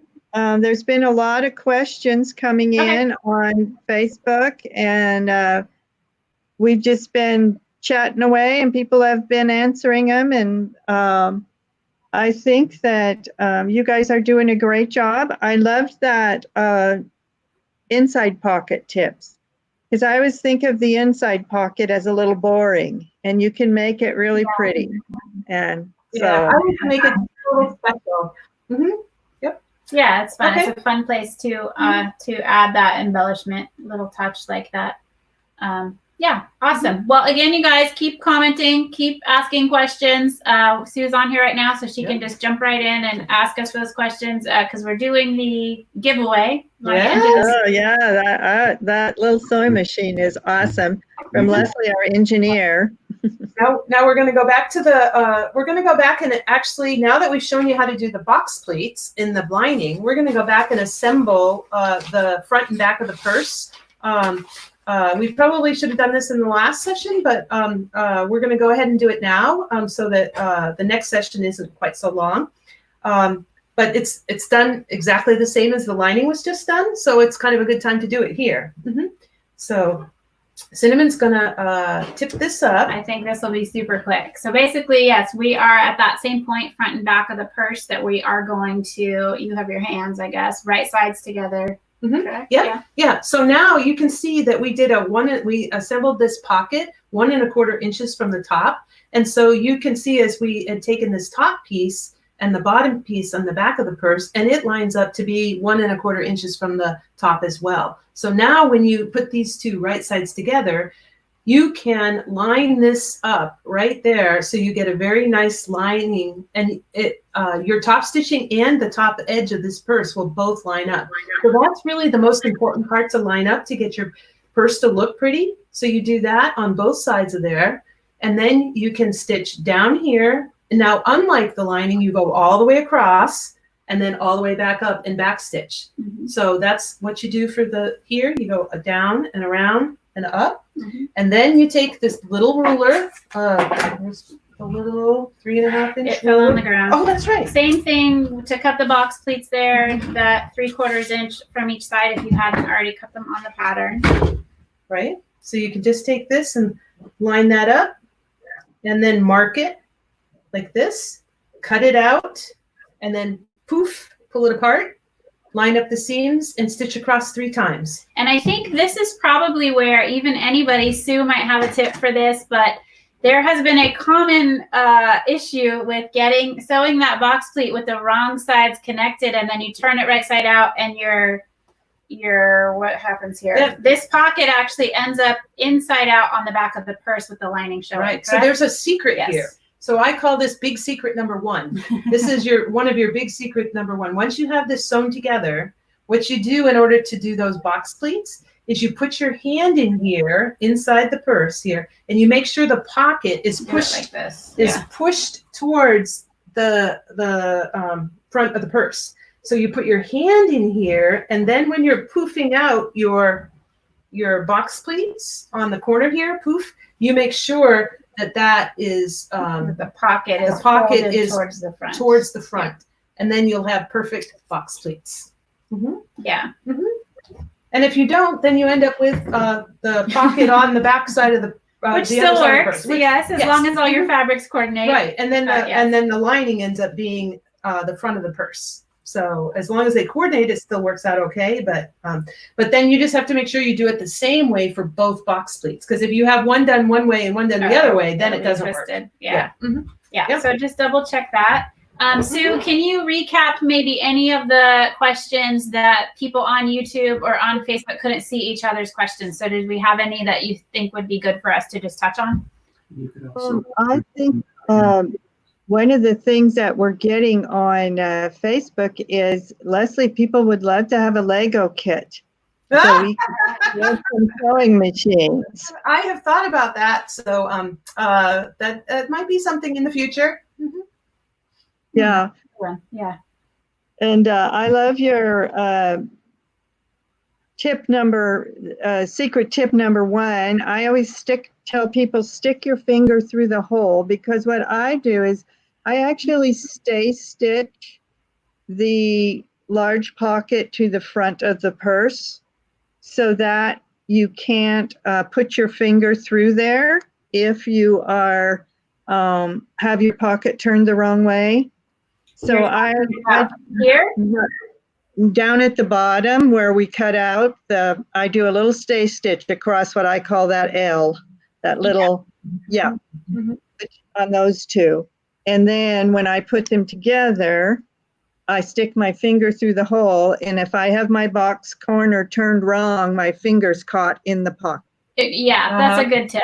Yeah, so stitch it instead of almost like drawing that line, but then you'd probably want to do that like an inch in and an inch in, and then you're cut inside that, so you still have that cut 3/4. Or you could do it a half and well, you don't want it to. You don't want to have to backwards mount. You don't want to have to undo the stitching. Yeah. Right. You don't really want to have to undo the stitching. So I do it just, a couple hairs inside the 3/4 inch. Yeah. And when I sew the 3/4 inch, it doesn't show. Good Okay. tip. All right. What about anything anybody's asked in particular? Did we? Okay, so I was going to go look on YouTube. On Facebook, we really haven't had too many questions, and Jen's been monitoring YouTube, so let me see what I see there. Okay, well, we'll touch again. So the comments that you're leaving, anybody watching on either platform, are how you're entering for this amazing giveaway for this session. You're telling us how many purses you've made. Yes, tell us how many purses you made, or if this is your first purse, we'd love to hear that. That's super exciting. So yeah, so we will do that, and then in a little bit here, we will have Sue's picking the winner. Is it Sue? Oh, am I picking the winner? Okay. Marilyn's made over 300 purses. So isn't that awesome? She commented there. And wow, that's awesome. Yeah. Thank you. What a blessing. I also got a notice from the Colorado Sisters that 2 of them have reached their 1,000th purse. So there's, I think, 4 of them coming together, and those 2 have reached 1,000 each. So very cool. Crazy.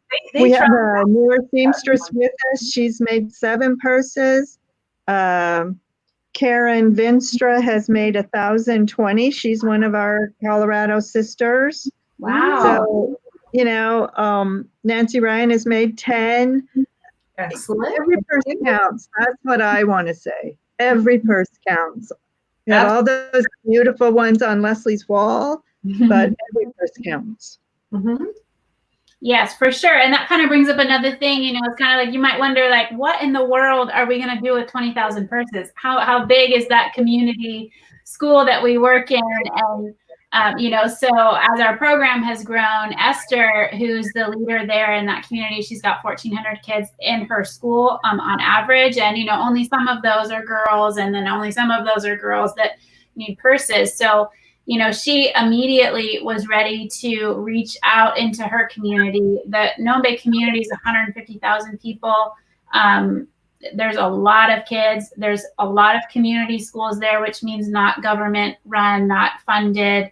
They're just, set up by people in the community trying to teach the kids, and they don't have any funding or anything like that. So Esther, it's been a great opportunity for her and the seamstresses to go out with their health mentors and be in those schools and build relationships. And then they do distributions there in the community with other schools there. And so we've been there a couple of times.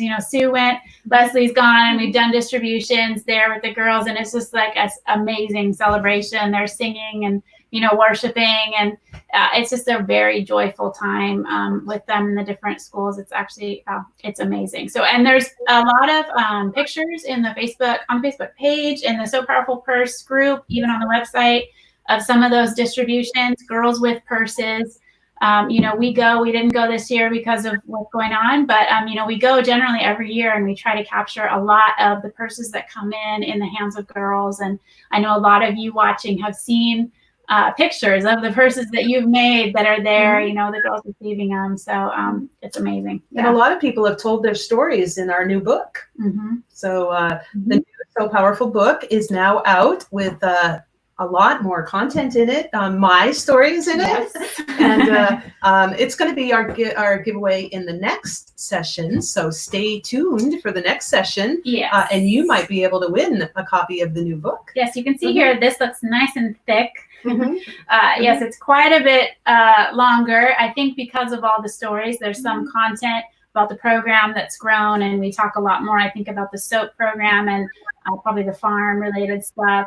But yeah, the stories from you guys, the ladies and people that are sewing the purses are amazing. It's so touching, and it's a huge blessing to even know that this is impacting so many people beyond the program and the girls in that community, the women in that community, but everybody here that's participating on this side, doing the purse sewing, using your time, your talent to contribute in that way is crazy cool. It's an amazing blessing. Yeah. So that book is out there on Amazon.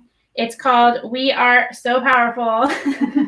You can get it in print or on Kindle. And again, we will be giving a copy of this away in our next session that will start at the top of the next hour. So I think what we're about to do now is probably take a break, unless we have any other questions that have come in. There's one question. What about spraying your purse with Scotchgard? Is that a good idea when it's finished? I'd say it couldn't hurt. Keeps it clean. That is like waterproofing. A stain resistant spray. You could or not, I mean, I think it's fine. Not It's necessary. not necessary, but I think it's probably fine. Okay. The winner. And then for our YouTube viewers, Leslie, Jen has outed you or for our Facebook viewers, she's outed you on YouTube as an engineer who's a rocket scientist, so had all the capabilities to build that darling sewing machine. Yes, but it doesn't work. Don't think it works. I might get to that someday, but not yet. They're coming out with a lot of new Facebook or Lego pieces, so I might actually be able someday to make it work. A little motor in there. Yeah, we're gonna see that in our future. That would be fun. Yeah. Contest winner is from YouTube, Anna Coaster. Okay, so we have a contest winner. We picked from the YouTube comments. It looks like Anna Coaster, and we will connect Get the sewing machine somehow on the back end. Get your details. Yes, so you win this amazing prize, and we'll get that shipped out to you. Super awesome. So yeah, thank you for commenting and participating and sewing purses. Again, you guys, I know this is the last couple seconds of this part, but remember to like and share this video so that we're out there kind of getting some more exposure. The more we engage, share, like, comment, all of that, the more people see it in their feeds. Which is super awesome. And we will see you at the top of the hour with your lining all sewn together, with your box pleats done, and the front and back of the purse sewn together. And we will work on the strap and assembling the rest of the purse. So by the end of the next hour, you will have a purse all sewn together. Awesome. Can you ask Sue if she also picked a winner? Just asking. Oh, Sue, did you also pick a winner? I can do that. No, I was asking if by chance we both picked winners by mistake. Yeah. You did. I did not, because I had a private message saying Jason had picked one on YouTube. Oh, Perfect. Excellent. Okay, just wanted to make sure we didn't All right. We will get that out. that one. Yes. We'll get that out to Anna. Yeah. So, so you guys are set, I believe, and it would be great if we could actually see what you were doing. But I'm thinking at this point we are going to cut away, and everybody's going to kind of work on this next couple steps. And then if you're stuck at all with any questions on the box pleats, we can address that when we get back. Okay. All right. Bye, guys. Bye.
Hey everybody, welcome back. We are doing our virtual person a day so long. Super excited that you're here still with us. It looks like we do still have some viewers, so yay. To those of you that are just joining us, or if amazingly you've been on this since this morning, super awesome. So we are looking at the beginner level purse for the Sew Powerful Purse program. These purses that we're sewing, we collect them up in our program. We send them over to the location in Zambia. They're in Zambia. They get filled with reusable feminine hygiene that are made by the women in a sewing co-op. They're paid there to do that part. Reusable hygiene supplies, soap and underwear goes inside, and it's gifted to the girls in the community. So that is a super fast recap in case you're unfamiliar. But so we are looking at this purse. We have gone over cutting it out, different tips and tricks along the way for everything from cutting it out, sewing the flap, doing the purse front and back, pocket on the inside, and all of that. So at this point, you should have completed all of those parts. Up to sewing the purse front, purse body, lining body, and the box pleats. And then in this session, we are going to talk all about straps. We're going to talk about straps and the final assembly of putting the lining and the purse together. So that's what we're going to work on. Yeah, Okay, but before we get started, Mhm. I guess a couple things. We are in a new session, so we are going to do another giveaway. This time, we are going to give away a copy of the book. Yes. The brand new, So Powerful, recently revised and updated, packed with new stories from you guys, seamstresses, making and sewing purses, just being involved in the program, how it is meaningful to you as a donor, volunteer, participant, any of those things. Those stories are incredible. It's a great thing to read about and get familiar with the program itself on the ground. We've got some stuff in here from Jason and myself and a lot of the board members, volunteers, stories, parts of the program directly from Esther, how it works there, all of it. So it is a great resource available on Amazon in print and in Kindle. And we're going to give away a copy today. So we just, to enter, leave a comment under Favorite color? Facebook or YouTube, however you're watching this, and tell us your favorite color or color combination for making a purse. Yes, excellent. So yes, so we see them, as you can see behind. We've got quite a collection here sent in. These were mostly sent in from some of our regional coordinators. There's just so much creativity that goes into the purses and combining the colors and patterns and embellishments and all of that stuff. That also is another thing that we're going to do in the next session, which will wrap up the whole day with a show and tell. So we are trying to figure out the best way to do this and get pictures back from you guys that we can share. So we think if between now and 2:00, after we do this session, you can add your pictures directly into the So Powerful Purse Facebook group. If you're not a member, somebody can provide the link, get you in, and then all you need to do is share a picture of the purse, ideally that you finished today. But if it wasn't today, maybe one that you worked on, your favorite purse. Or and showing in progress. Yeah, where you're at. That's fine. Yeah. And then we can look at them. We'll do a screen share, so we can kind of scroll through and bring up the pictures that got shared today in the next hour or so, and then we'll kind of work through a show and tell. We can do some close-ups of some of these amazing creations behind us too. We'll show you lots of different ways that people have worked to kind of make the pattern their own, which is always really fun to see. Yeah. Okay. So yes. So. Okay, yes, we had some questions, I think from prior sessions about these tiny little miniaturized So Powerful purses. So for those of you who don't know, we have on the other side of our world a business that we run called Pixie Fair, which is all scaled down doll clothes sewing patterns. So these tiny little purses are scaled down versions of this beginner level pattern. We also have the original purse, even before the intermediate pattern we have now, the first original purse, which was a little bit smaller, also scaled down doll size as well. Those are all on Pixie Fair. We generally have that set up. If you go buy those, it's $4.99. That $4.99 is collected up and goes towards the program. So the doll-sized purse, if that pattern gets purchased, the proceeds from that we will funnel over to So Powerful. So that's a good way to kind of incorporate the $5 for a purse. There's lots of ways too, I think, that we were thinking about proceeds from the book go to support the program, things like that. So it's not just about a straight cash donation, but there are ways in which you can contribute towards the program while purchasing something as well. Is that everything about the prize? The shirt first? Well, we've got to say one other thing. I happen to have on the, we are purse makers, or blessed are the purse makers. So this shirt is also available.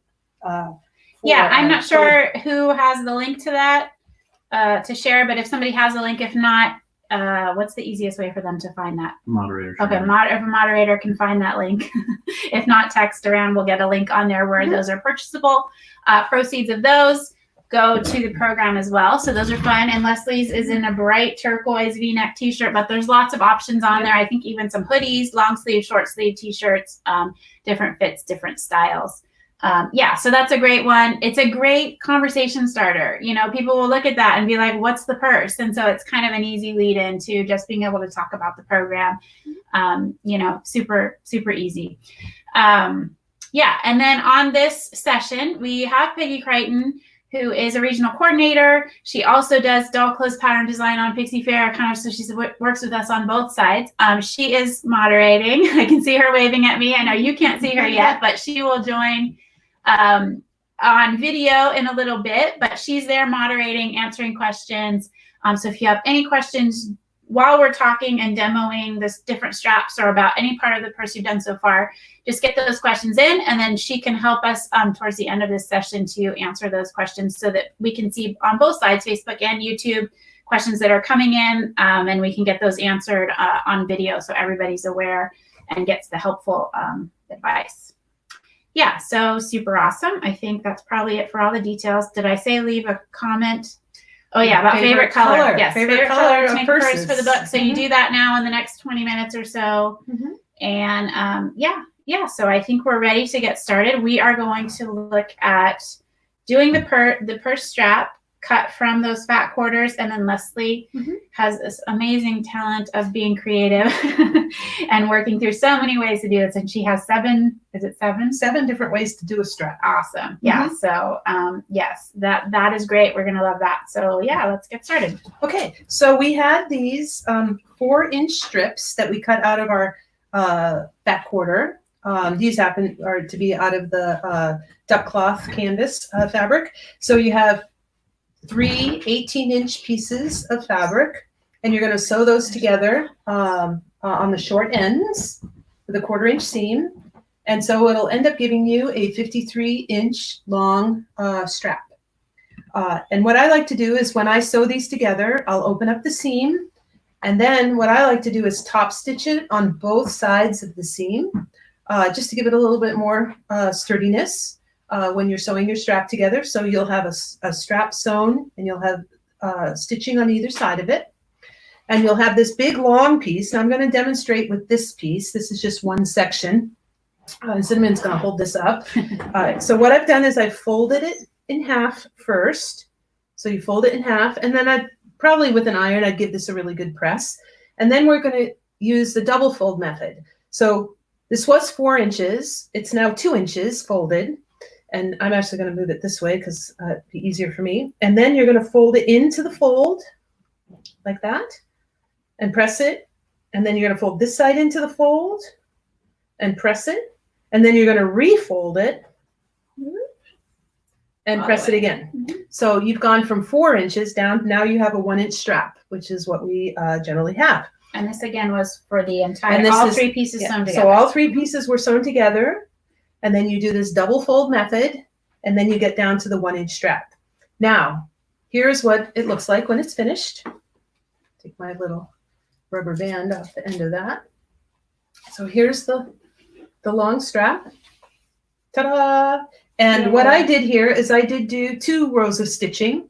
I did one at 1/8 of an inch and one at 1/4 of an inch. I doubt you can probably see that on the camera. And then every place where the 3 pieces were stitched together, it was stitched across on either side of the seam. So there we go. So that's the. So this is a basic strap, and this is really heavy duty. I know you can't feel this, but this is a good quality, very durable, you know, just nice thick. This is a good fabric choice for this. As far as just this being handled all Correct. the time. Yeah. Yeah. Now, if you're doing it with just cotton fabric, I've heard, you know, interfacing it could be a good thing. I've heard people using buckram as a good liner. You probably only need to do one layer of that. And if you put a 1-inch piece of buckram on the inside, it'd be a lot easier to fold around it. Just right down the center. Yeah. And fold those edges in. So that would be another way to interface it if you do the plain cotton in the strap. But still, even four layers of cotton is still pretty good. Yeah, so. And when she touches on some of these examples where we add ribbon or something like that to the strap, it also does then help the durability on the cotton as well. Yep. So yeah, so this basic strap, that's super easy. So that is how you would do a strap with the fat quarter 3 pieces. fat quarter bundle. So then in the advanced pattern, which was the first, well, actually it was the second So Powerful Purse pattern, but there was a methodology to take a 10-inch piece of fabric. This was a 10-inch piece, and then this was a 30-inch piece of fabric, and then this was another 10-inch piece of fabric, and you cut those, and you actually had to have you did 2 sides of it. So you actually ended up taking a, I think it's an 1.5 inch long, a 1.5 inch piece, 10 inches, and you need 2 of them. So you ended up seaming them together, and then you would you sewed the 2 pieces together. So you have this 1/4 inch seam, and then you folded in the edge and folded in this edge, and then closed it up like this, and then top stitched on either side.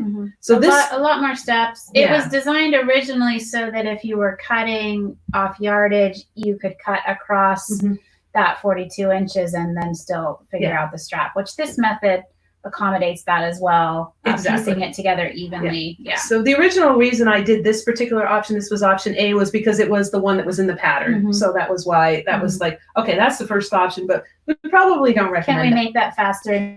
Yeah. What else can we do? Yes. So then there is strap B.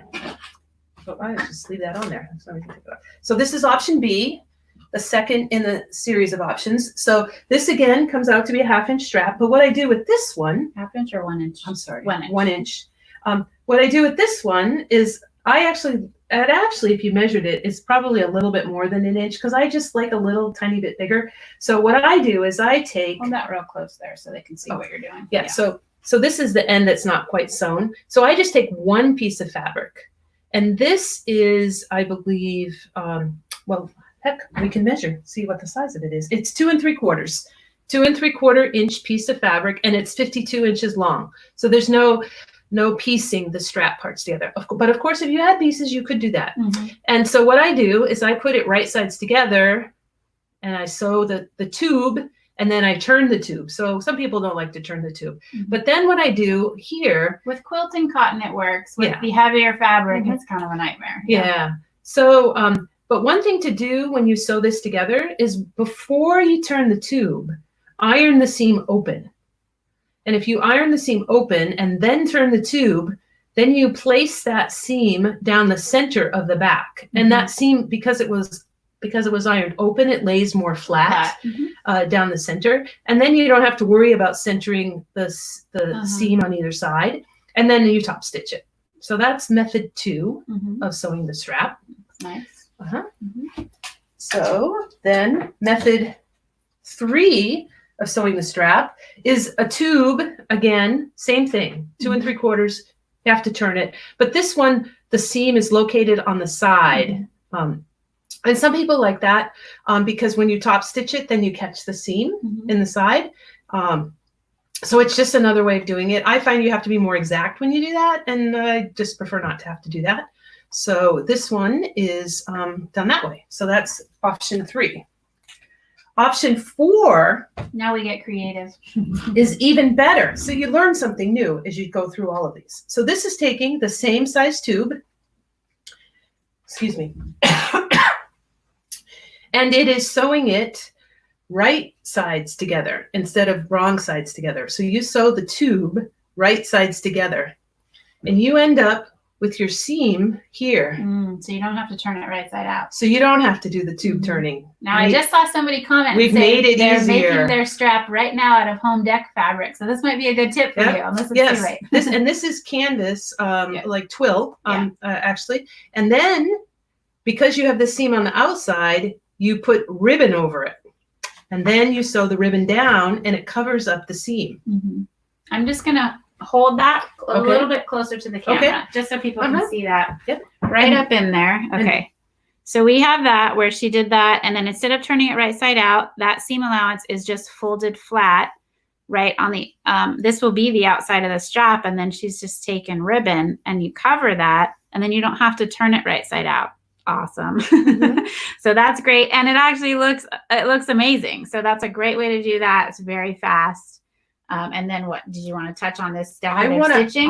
Well, you can. Yeah, I don't know if you guys can see that, but when she stitched that down on the front side, you can't see it as much, but she's used a decorative stitching. So then on the back side, catch the light there, you can see that shows through, and it just adds a little bit an extra touch. So, you know, stuff like this is great. It's just all these little details that when the girls get these purses, you know, so much thought and time that goes into them, it really stands out on the little details. So I encourage you to have fun with that. Take your time and really just, you know, add the little touches and details that you can. Now, I'm going to talk about another option on this particular design of a strap that Sue Kirby just told me about recently. And that's where you take a little smaller width of fabric. So let's say take 2 1/4, or you could even take 2-inch piece of fabric. You fold it over so the raw edges meet in the middle, and you don't even seam it. So you just cover it. And then you just cover it with the ribbon. Now there's even less sewing, less steps to have to do. I mean, you probably want to make sure you have a really good press on it so that it holds together, and that you do a good stitching down of the trim. But that would certainly work, nice. And it would be less steps that you have to do to make sure.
there.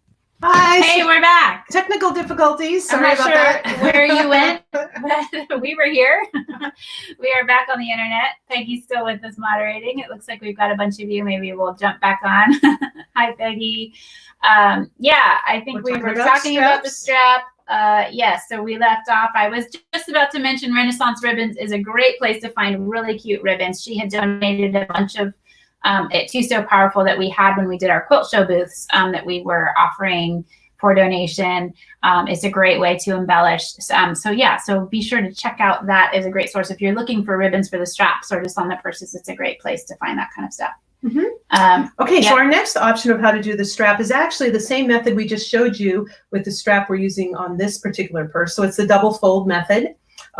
This was, I think, cut actually maybe 5 inches because I like a little bit wider strap particularly. So it is the method where you fold it in the middle and then fold to the center line and fold to the center line and then fold over. And that's the method that we're using for the 3 fat quarter purse strap. So that's method number 5. Okay. Method number 6. Now, this particular strap, I actually am making a purse that's all crazy quilted, kind of like this.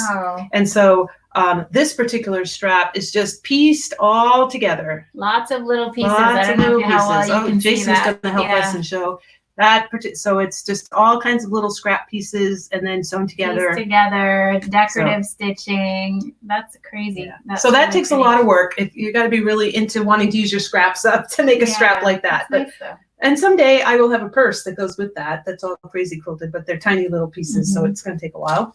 And then the last strap, the last method is using a pre-made strap. Yes, webbing. Webbing, strapping that you can get from Home Sew. They have a really good deal on that.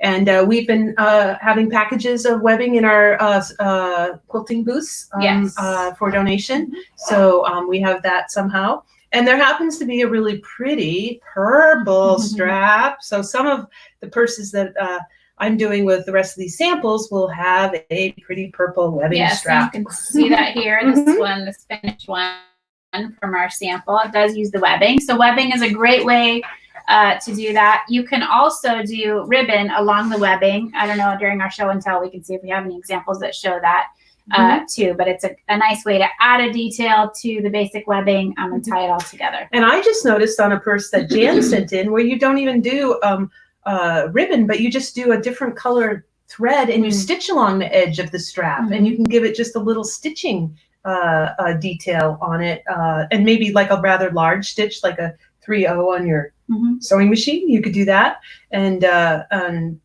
just put another little color. I think these would look pretty with maybe a pink or a light purple stitch down it. So yeah, it's great. It's another sort of blank canvas like the front flap, I think, where you can really just kind of express your creativity. Yeah, so we I think as we move forward here, have a webbing strap attached. Is that looks like what we're doing? We're gonna assemble the purse. So the very first thing you're gonna do, you now have the purse body front and the purse body back sewn together. We did that at the very end of the last session. So you have your purse and you have your box pleats done down here in the bottom of the purse. So you have the purse body all assembled. And so now we're going to take a strap and we're going to just use that webbing because I have that here. But what you're going to do is you're going to take, maybe if you hold this up, it'll provide a background. Yeah. So what you're going to do is you're going to take and mount the strap 1.5 inches taller than the edge of the purse. And this is so that when we turn this, the strap will be down below and we're going to make a little X on here to hold the strap in place. So it's good security. Now, what I like to do when I put this together, my tip is I line this up at the middle of the strap down here on the purse. And remember, I ironed the seam open, so it's nice and flat there. And I center the center of the strap down here and I put a pin in there. And that gives this strap a little stress relief so that I'm not pulling it up here and it might get crooked when I'm doing that up there. So I just put a little pin there. And then I pin this in 2 spots over the seam that's opened up on the back. And so I put 2 little pins to hold it there. Then I take the strap and I make sure that there's no kinks in it. Not twisted. Not twisted. And it comes all the way up on the other side. And I do the same exact thing. Little pin here, mount this centered on the purse, 1.5 inches above the top edge of the purse. So, so we have a purse body, and it has 2 little tails sticking up like this, okay? Then you just leave that pinned. Then the next step, we're gonna put it together. So we take the purse lining. Now we'll have to set this down just a little bit. You take the purse lining that you've been working on, and you have your pocket in there. And so the side, this one has a fun little love button on it. So the side that has the pocket on it, you set that down. So it goes down, that's on the downside, and the other side's up. And then you take the purse, and you take the strap, and you put the flap. The flap of the purse goes down. This is big secret number 2 to make sure you get your purse put together. Big secret number 2. Then you take the strapping and you put it into the hole on the bottom of the lining, and then you pull the purse into the lining.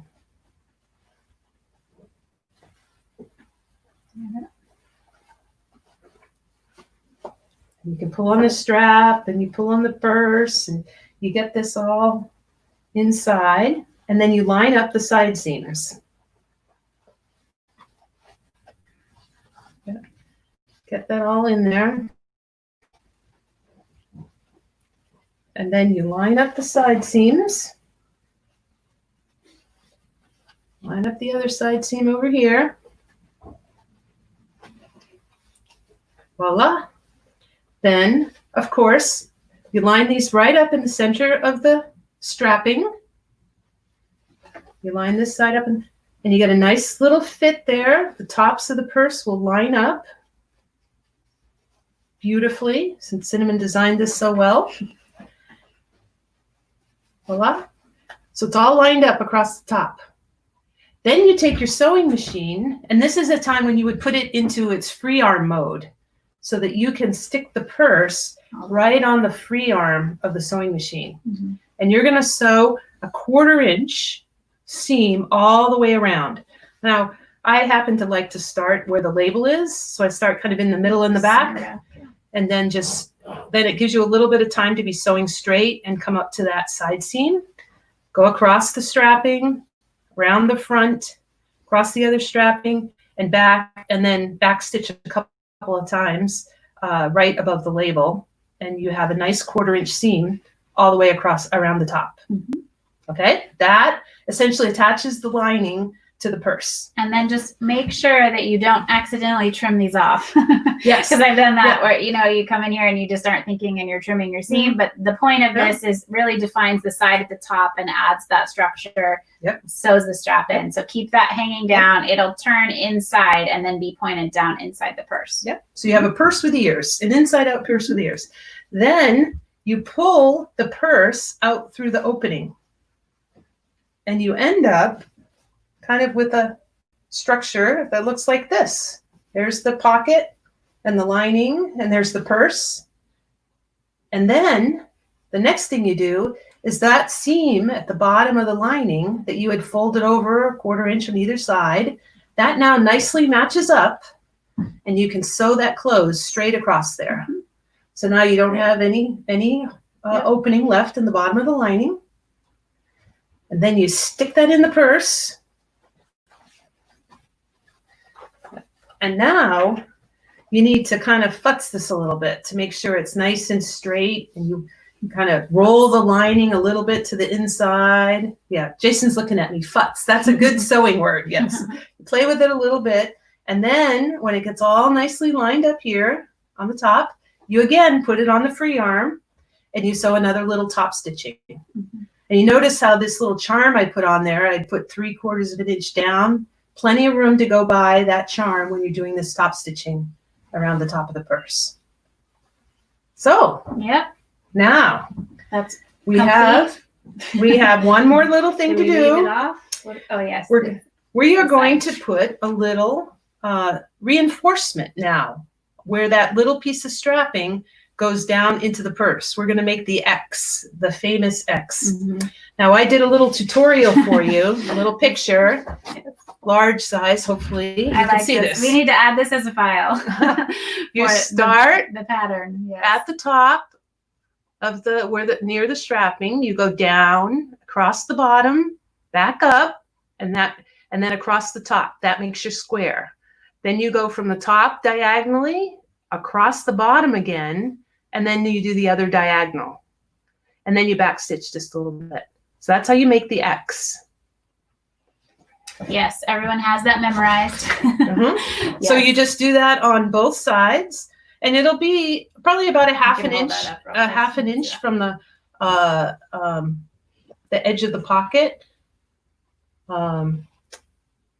Yeah, so that's just a great way. It's decorative, but it also holds that in there nice. The strap is not going to pull out after that. Yeah, so yep, perfect way to finish it off. And then when you do have the 2 X's done, voila! Yay! We have a finished purse. Yay, you're done! Yay, we finished the purse. Yes. Awesome. Hey, we're going to bring Peggy on so you guys can see her, and then she can relay some of the questions or anything. Hi, Peggy. Hi, Peggy. Hi. Can you hear me? Yep, we can hear you. Okay, great. We've got some questions. Yeah. Awesome. Let's hear the questions. So one of the questions was, what is buckram? Can you explain that a little bit?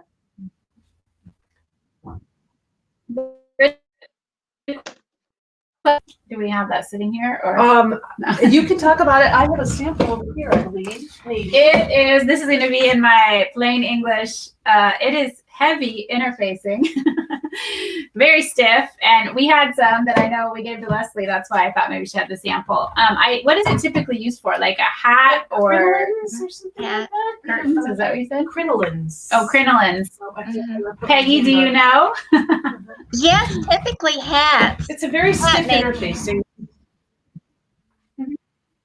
Yeah, hat making. So it's a lot stiffer than the like SF101 or any of this other interfacing that we're using in the bag.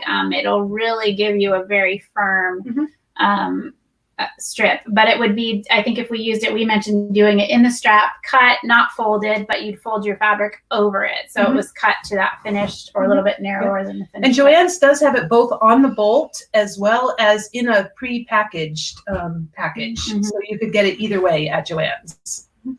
It's woven as opposed to the non-woven interfacing. Yes. I had somebody who was helping me with purses one time, and she said that it would be best to use something like that because otherwise if the cotton stretches, it could pull the stitches out. So if you stitch buckram into it, then it keeps the stitches from ever popping out. So that was a comment someone gave me one time. Okay. So we had someone else ask, do the girls receive a purse every year? Yeah, I mean, typically I would say not as a repeat.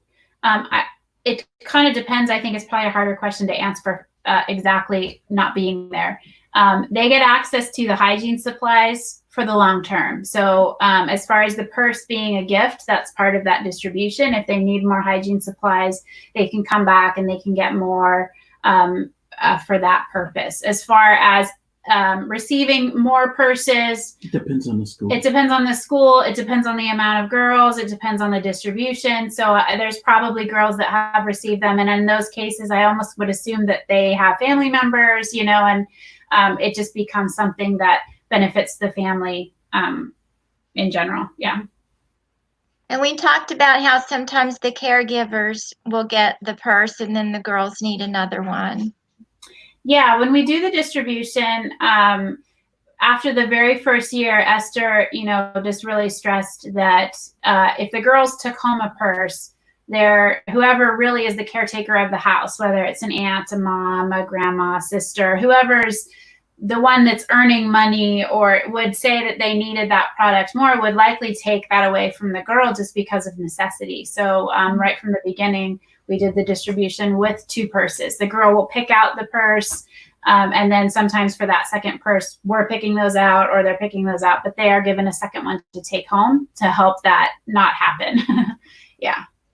And then the question arose, do the purses really make a difference in school success? What statistics do we have? And I pointed them to the website. Someone else found the exact page, but. Yeah, that's probably good because off the top of my head, I'm not sure I could answer that. I know that we get reports from Esther frequently. They do have testing prior to this program and during the program. I know she's working with the schools in the community there in Mill Bay to try to track those types of results. And they base that off the 7th grade exam, which in that school system is that pivotal point for the girls. If they don't pass the 7th grade exam, or any student, boy or girl, they don't go into secondary school or high school. It's kind of it's sort of an all or nothing.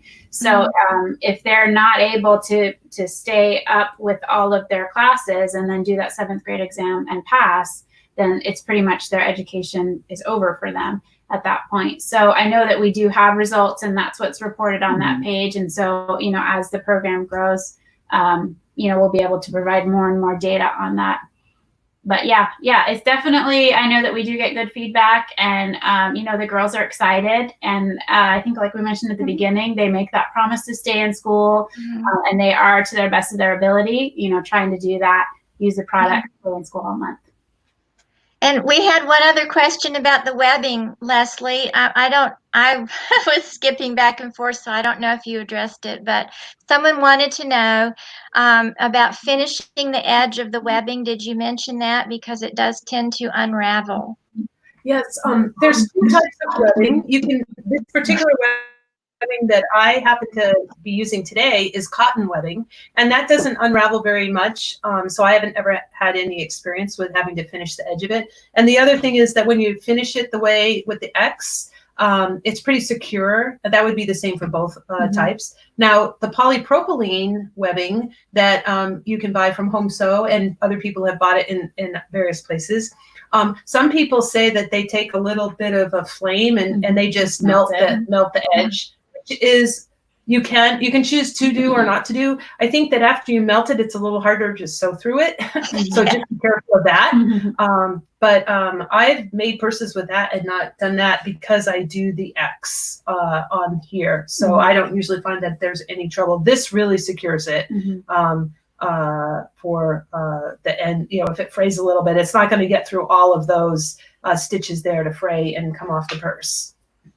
Yes, and it's worth mentioning that the iron will melt it also, so be very careful when you're ironing. Yeah, and that is not the cotton one, the other one. Yeah, which is another reason why I kind of like the cotton ones, but it usually comes down to what color works the best. Right. Yes. Yeah. Well, and back on color, that's a reminder for the contest we have right now. So we've asked you if you want to enter the giveaway. What are we giving away? The book. The book. Yes. The giveaway for the book. Leave a comment under the Facebook or the YouTube version of this video telling us what color is your favorite color or favorite color combination for sewing the purses. And then again, at the top of the hour, which is just in 20 minutes, we are going to do a show and tell. And the best way that we're thinking can work to do that is to screen share from the Sew Powerful Purse Facebook group. So if you're not in it yet, get the link, go join it. And then you can just add your pictures there, either as a new post, or if somebody's posting, we can, commenting under somebody else's post, we can get pictures in there, and then we'll screen share, kind of just like scrolling past, and we can show purses that people are working on today. And if they're not finished, you can show us where you're at, any of that. And then we can also, we'll do that show and tell and talk about some of these. We'll show them close up, some different examples as far as that goes. But yeah, I think that's probably the easiest way to try to accommodate that. And then we just encourage you, to continue to share those purses in that group. It's a lot of fun. People really love to see what people are working on, and it gives them new ideas. Very much so, new ideas. Awesome. Yeah, I just would like to say that I like to take time with my purses and, just make each one kind of very special for the girl I'm praying for usually when I'm making it. And I just try and take my time and make it as special as I possibly can for the girl that's going to receive it. And I just encourage you to do a good quality job. Don't worry about, having to reach, how many ever thousands of girls. There's always going to be girls, but just do, a really nice job on the purse that you're working on, and it will be loved by the girls over there. They just are so appreciative and so thankful to get the purses. So really just encourage you to take your time and sew your masterpieces. Yeah, it's awesome. I think it is good. The quantity, we do put out big goals, but really getting quality work that will last over time is totally worth it. And it's nice that, you touch on that. Like I have a story of, back with like my dad would talk about when you make bread and you have to knead it for so long. And that's the time when you're supposed to pray blessings over your kids. And, your example of taking that time when you're sewing that project and it makes it more meaningful for the process that you're going through, and really just putting everything you have into what you're creating, and understanding that it's going to impact the girls there, and not just the girls, but the women in the sewing co-op that have their part and their pieces that go inside those purses. So it's really fun to see it all come together, the part everybody plays in the whole program. But awesome. Okay. We have any questions? Oh, we do have to pick a winner. Any more questions, Peggy, on the comments? No, that's it. Okay, great. Awesome. Okay, so how are we picking the winner? You, Peggy? Okay. Well, Right. I liked Kathy Kitchen. She had quite a few comments. Kathy Kitchen is our winner. Yay, that's awesome.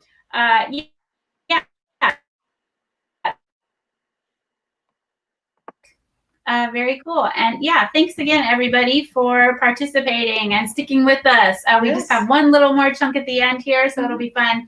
We'll catch back up in just a few minutes. Yeah, we'll see you at the top of the hour. All right, bye, everybody. Bye.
other side. Hi, everybody. Welcome back. Show and tell. We're here for show and tell. We are going to try to get a little technical here and do some side-by-side screen sharing. So give us a second as we get this set up. Let's see where we're at. And then we're going to try to look at these both. Can you do side-by-side? Wait, I can't see it. I need the box. Can you put the box here? You need to, sorry. Well, how do I see the video? Sorry. You can't. Okay. You can't. Oh. Ah, okay. Okay, so I think what we're going to do, welcome back, as I already said. This has been amazing. Hopefully it's been super amazing for you too. Yeah, I mean, Leslie did a great job going over everything, sharing all the tips and tricks and things that she's kind of discovered and picked up along the way, embellishment ideas and stuff like that. So as we wrap this up right here, we're already seeing pictures pop into that So Powerful Purse Facebook group. So if you haven't done it yet, and you have a purse you want to share, just jump on over there and then share the picture of the purse. And we are going to show those as we scroll through. So I think let's kick things off here. And as we're looking, so we have now, this is our purse group. And we're just going to start scrolling through here. So this one right here, just added a few minutes ago from Linda. This is super cute. I love blue. Oh, yeah. And some pretty lace on it, too. Yeah, That's gorgeous. Yeah, that's great. It's a good mixing of some different fabric patterns. And then we have this right down the front of the flap. Very cute. I love this. And it looks like probably, it's hard to tell, maybe a webbing strap, maybe not. This is her 230th purse, and she started doing this in 2018. Linda, that's amazing. This is very cool. Thank you so much. Yeah. Thanks for joining in today. Super fun. Okay, so let's see. We are just scrolling through here. Judith is sharing one here, purple. I think that's one of Leslie's favorite colors. And a heart, too. Very nice. Oh, and she has the label on her purse inside. Yeah, So Powerful label, the heart, very cool. This is nice. I like that. Purple on purple. It's hard to scroll and read and make sure we don't miss anything at the same time. Marissa, new member to the group. Awesome. Wow. Yeah, we're excited that you've joined. This is really pretty. Oh, it's awesome. I'm trying to read what she wrote here. So some hand embroidered panels, and she was able to rework that into the front flap of the purse. So that looks amazing. That's great. Yeah, orphan quilt blocks. So if you've done a quilt and you happen to have an extra quilt block, that actually looks really nice usually on the front flap of the purse. So it has that nice big, 10 by 7 inch canvas that you can put lots of different things on. But this is gorgeous. Oh, what a treasure. Yeah. Awesome. Well, thank you. New member going strong. Oh, fun. Here we go. Here we've got one from Marilyn. This is a really cute applique there on the front. And this highlights some of the examples that you were mentioning, like just using color thread for the contrasting stitching. Oh, sorry. Did our internet go down? No, she's talking herself. Peggy says her internet just went down. Ours had gone down just a little bit before we came back online. We're on. Are we still sharing? So yeah. And I also like the way she had that little bit of trim lace just on the inside pocket. That is really cute. Yeah, very cute. Applique or embroidery on the back now that I'm looking at it smaller. Yeah. Very nice. Okay, cool. Yeah, it's awesome. It's so fun. It's amazing. Like if, you guys are working on these today and getting them done. And I think, the first one that popped in and Leslie was like, oh my gosh, somebody actually made a purse today. So that's really cool. Yeah, very fun to see these popping in. The strap there, very cute how that one is using the fabric, accenting that on the outside. I like that. Oh, this one's great. Betty has one here. That I could probably, that's an orphan quilt block or some version of that style. Right. Yes, it's very cool. Piece together fabrics. I like that. Nice color combination. Beautiful. Yeah, Jason's futzing with our computer for just a little bit. So I'll show a couple purses here. So this is a purse. This was done by one of our Colorado sisters, Verna. And the interesting thing about this one is that it's made with jeans, and there's the seam from the jeans down the very middle of the purse. So, my thought process on using jeans is I wouldn't go near the seam, but I love the way it's Yeah, done that. yeah, And then yeah, she yeah. has this little pretty embroidery on there. So yeah, that is just darling. Yeah, it's great. The embroidery kind of ties it all together. It's Yeah. very cute. Yeah. And here's one from Marianne Gabala. This looks like a quilt block.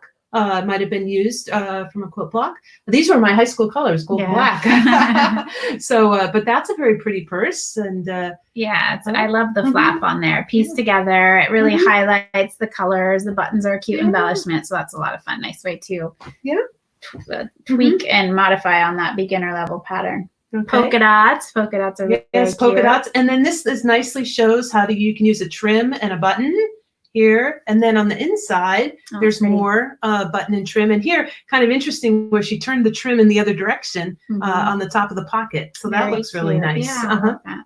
Very pretty. Very fun. That was done by Jan Paul, one of our Jan regional Paul. coordinators. awesome. Okay. Should I go back to sharing? Sure. Let's go back and see what else is in the Facebook group. How did you do that before? Sorry, which one was the little? Sorry, just correcting it for a minute. Mhm. You guys could keep working on a different one if you want.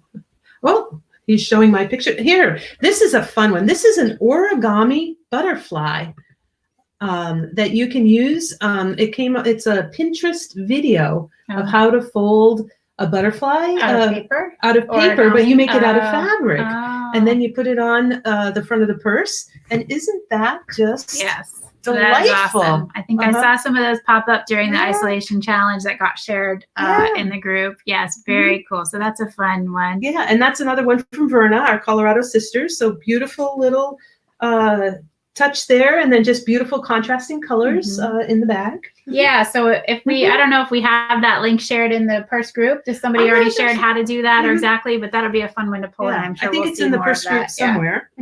And then I just have this one. It's just really, really, really awesome. Done by Jan, our regional coordinator in Houston. Think back to the 20s, girls. Yes, very little cute. Beautiful little. This be delightful for All this a young girl. sparkle fringe, and she did that very nicely in there. Yes, there are Super cute. sequins in that fringe as well. And so this is actually the front, I guess. And then it opens up and another little heart and piece of trim. So just beautiful. Just absolutely gorgeous there. So, and this is the one, I don't know if you see, this is the one where she did some stitching on the strap. So there's some color on the strap. It's not just a real black strap. It has a little bit of pink on it. Very cute. Just thinking about extra little details. Yeah, for sure. Okay, how do I get back to the screen share for the group? Sorry, I don't know. It says stop share. Oh. I just switched the camera view, I thought. Okay. All right. But I don't think it's... No, look, it's not showing on the video.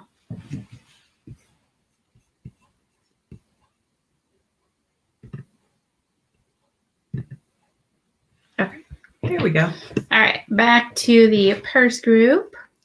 And I guess we'll have to scroll back and forth kind of if any pop in at the top after this. So here's one from Susan. This is really cute. We've got I love those colors. Teals are my favorite colors. Teal and the navy and the buttons and the prints and the So Powerful label. Yay. Very cute. Very nice, Susan. Awesome. 10 more purses. Oh, this one's 2 days ago. So this was before the event. But Jenny, thank you. This is awesome. Yeah, so many great colors. Okay, so now I'm trying to catch what we have here in So order. 33 minutes 33 ago. minutes A ago. virtual retreat purse. Yes. This one is for the Shirley. Is this for the Shirley theme? Very cute. I see some elephants on Yeah, there. that's Beautiful. great. Aw. Oh, we'll see. Now we're skipping around 3 days ago, but this is adorable. Yes. So that's embroidery on the front, very cute embroidery on the back and on the inside. This is a really cute version of just color combination. The yellow and the blue, very cute, very nicely done. Is there a tutorial for the origami butterfly? It's someone just asked if there was a tutorial for the origami butterfly, and what we've heard is that it's a Pinterest tutorial, so you can just go to Pinterest and do. I think if somebody maybe knows, or if any of the moderators are still on and can just share that directly into the purse group, that could be helpful. We can look at it and try to share it in the next few days, tied to one of the pictures as well, and just so that we have that as a resource, because I know a lot of people are going to be asking for that one. I'm just going to scroll up to the top and make sure that we're catching them as they're coming in. I don't know if I need to refresh this. Can I refresh this screen share? Just the This tab. page? Yeah. Okay. Okay. Jan Paul. Oh, Jan. So Awesome. yeah, we just shared, Owls. or this one right here. I think this is a Jan Paul purse. Yes, that we were going to share, which is a nice feature of just the print of the fabric. I was saying that this one actually almost looked painted right here, but so yeah, so we got some from her here, but also shared right into the group. Sewn today, very cool. And she's also doing this for the Shirley Challenge. That's so great. Very nice. Yes, because love of owls. And we have some Aw. more rickrack on that one. Good. Yeah, the ribbon, the colors, the owls, very cute. Nice. Nice, nice, nice. Here we go from the Colorado Sisters. We got a couple on here. Oh, Very fun. Yeah, so there's look like there are a lot of purses being sewn. The just applique. now. So these must be their virtual Yeah. purses. Oh, very nice. Oh, I love that one. Those That's someone the earlier yo-yo? asked about yo-yos. Yeah, very so that's yo-yos. what the yo-yo looks like. And then if we, you can find the little tutorial for that. And there's Very cute applique, I like that. Or embroidery. it could be embroidery. It's a Embroidery, little hard to applique, tell. yeah. Yeah. Fish, very cute. Mhm. And the Hi, group, so ladies. exciting. The Colorado Sisters. I feel like we were sewing with you. Yay. All right, and these ones we saw. Oh, Here's a this new one. one. Oh, this is great. This Oh, one. Libby. Hi. Recycled or upcycled denim. That's great. So we've got the denim, the back pockets. Another example here of that side seam right down the middle. And more pretty lace. Yeah. It's fun to Wow. see that when people incorporate the pockets on the flaps. Well, look or at that. She did inside. 4. Yes, that's during crazy. our day, virtual sew day. That's awesome. Awesome. She's been busy. There's close up. Yeah, that's a nice way where you can actually use the pocket from the jeans on Yeah. the purse as well. So that's great. Yeah, very cute. Mhm. This one we shared, Marilyn. That one's great. Love that. Applique. Purple. Oh, here's some here's new one. ones. Tori Elwell. Oh, Tori! So Tori was moderating and sewing. Woohoo! Very cool. I love that. That's great. Oh, Yep. We've yep. got cute contrasting lining. Very fun. Those are bright colors. The girls are going to love those. Yep, they're always attracted to the really pretty colors. Yeah. So. Yeah. Mhm. Awesome. Oh, another pretty one. Here's one from Sandy. This one, yeah, very cute. Oh, and Is that Kate those are both Kate fabrics? fabrics. Yeah. Yeah, Kate Facet fabrics. They make just outstanding purses. They're so pretty. Yeah, cool. And she's going to add a yo-yo in orange on the front. Oh, Yeah, pretty. awesome. Mm-hmm. Yep. Very cool. For the purse parade. This is awesome. Oh, you guys look cool. at, they've done. Oh, and look at the note cards. They have note cards. So many Yay! note cards and Oh, a we t-shirt. really appreciate Very that. cool. Oh, This yes. is so great. Uh-huh. Oh, thank you, ladies. Those There's are my- gorgeous. I love the sunflower. That's just really pretty. So many cards. Mm-hmm. Mm-hmm. Yep. Very nice. I love all the hearts on the cards there. That's just another little touch. Yeah. Mhm. Yeah. This is great, guys. It's so fun. If you're just joining us, be sure to share your pictures of the purses that you're working on, purses that you made today. We'd love to kind of recap and share those with other people that are joining us too. Yeah. So this is awesome. We're super excited. I mean, this is more purses towards the goal. I think, as we are wrapping this up and thinking about what's happening right now and what's next, our goal right now with the expansion of the program in Nome Bay, we have an amazing building being built. And outside of it's completed, we've raised a lot of money for that program or for the project, and we have it almost completed. I think we're probably like 2/3 of the way there. Yeah, so we're $25,000 under budget on that project to get the inside completed, to get all of it set up so that they can go in there and then start sewing. And that allows us to double the team. I think the goal there now off the top of my head is they currently have 20. And I think when they're in that space, the idea is 50. To have 50, right? 50 seamstresses. Yeah. So 50 seamstresses. It's an amazing opportunity for the women there in the community, more jobs created. So I think, as we are just looking at ways in which to just get exposure and draw attention to the program and, raise the funds for the building project and fund the purse sewing itself, we can use your help. So, sharing the story with people that just continuing to just share your passion with others. We'd appreciate it so much. I think all of it, the purse sewing and the donations, all of it works together. And it really is changing the community there. One person at a time, one girl at a time. Yeah. So are we still sharing? Do we want to recap the whole day? And or do you want to share more?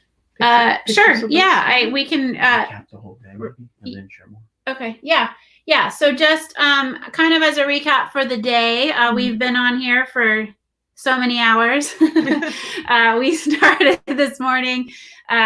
We did the three fat quarter layout purse focus with the beginner purse pattern. So again, if you are looking for any of the resources, and you can go back and watch these videos anytime to kind of follow along the process or use it in a group sew event. Go to the website. You can download the free purse pattern. All of the resource links will be tied to this video, either in these comments or as resources on the website. You can get the label page, the fat quarter layout, what other additional things? Pattern labels. The pattern labels. Yeah. All of it. So we'll have those resources available. And then, hopefully this will kind of fuel your fire and we can get some group events going and be continuing sewing towards our goal. I think November, we're still shooting for 20,000. So yeah. Let's see what else was I recapping? I lost where we were. Are we still sharing this? Sure, this is on there. Yep, we're going to look for a few more purses. Okay, yep, we're going to kind of skim through here. Did you just refresh this page? No. Oh, okay. I'll refresh this page. And again, the So Powerful Purse group is there. So we encourage you to jump on in. Karen Loke. Oh, yay. Love that. Beautiful fabric. And, yes. Yeah. No, that looks like the advanced purse. Yeah, with the pocket on the front. So that's the intermediate pattern. It looks great. Very cute. And she's got webbing for the strap, a cute button on the front. Very cool. Thank you so much, Karen. Let's see. These are ones we've already shared. Already shared. Be nice if they popped in order at the top. It's so fun. It's so fun to know that you guys were out there working on these purses today while we were struggling through our sew along. No, just kidding. Yes, it's so great. Yeah, well, it's the first time we've tried something like this. So, yeah. Yeah. Oh, there's a one. We haven't seen that one. This one's great. So this is from Lynn. Here we've got, this one is so cute. Little Mickey Mouse print fabric. Yes, beautiful. Very nice. I like the ribbon. Yeah, and I like that the ribbon's at a diagonal. I mean, I tend to just make things straight, and all that. But I love when someone is creative like that. So, it looks like she's got some denim and the lining polka dot, and of course the Blessed Are the Purse Makers shirt. Awesome. Yes, very cool. We've shared. 40 purses on their way. Very cool. Oh yeah, this can bring up another point. On Monday, we are doing an unboxing live. It's our new format. So we are going to have that start happening a couple times a month. And we are going to announce the purses that have come in kind of more, not really in real time, but more frequently, instead of doing a once a year big event that goes on for hours and hours. And we'll try to catch those boxes and share purses with you. So we're going to do that. Jason and I will be live noon Pacific on Monday.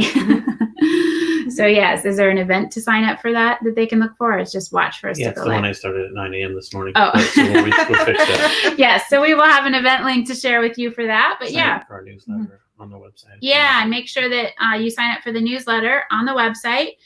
There's buttons you can click for that. When you download the pattern, you can also sign up for the newsletter to get on the list, and then you're in the system there for email updates, and you'll get those links to the event that we do on Monday, and then the with frequency when we do that again. We Yeah. have a few more in that stack that we can show. Yeah, so we've got a couple more purses here. Is this an Elizabeth? That is Niven? an Elizabeth Niven, Yes, yes. she has a very distinctive style. So this one's great.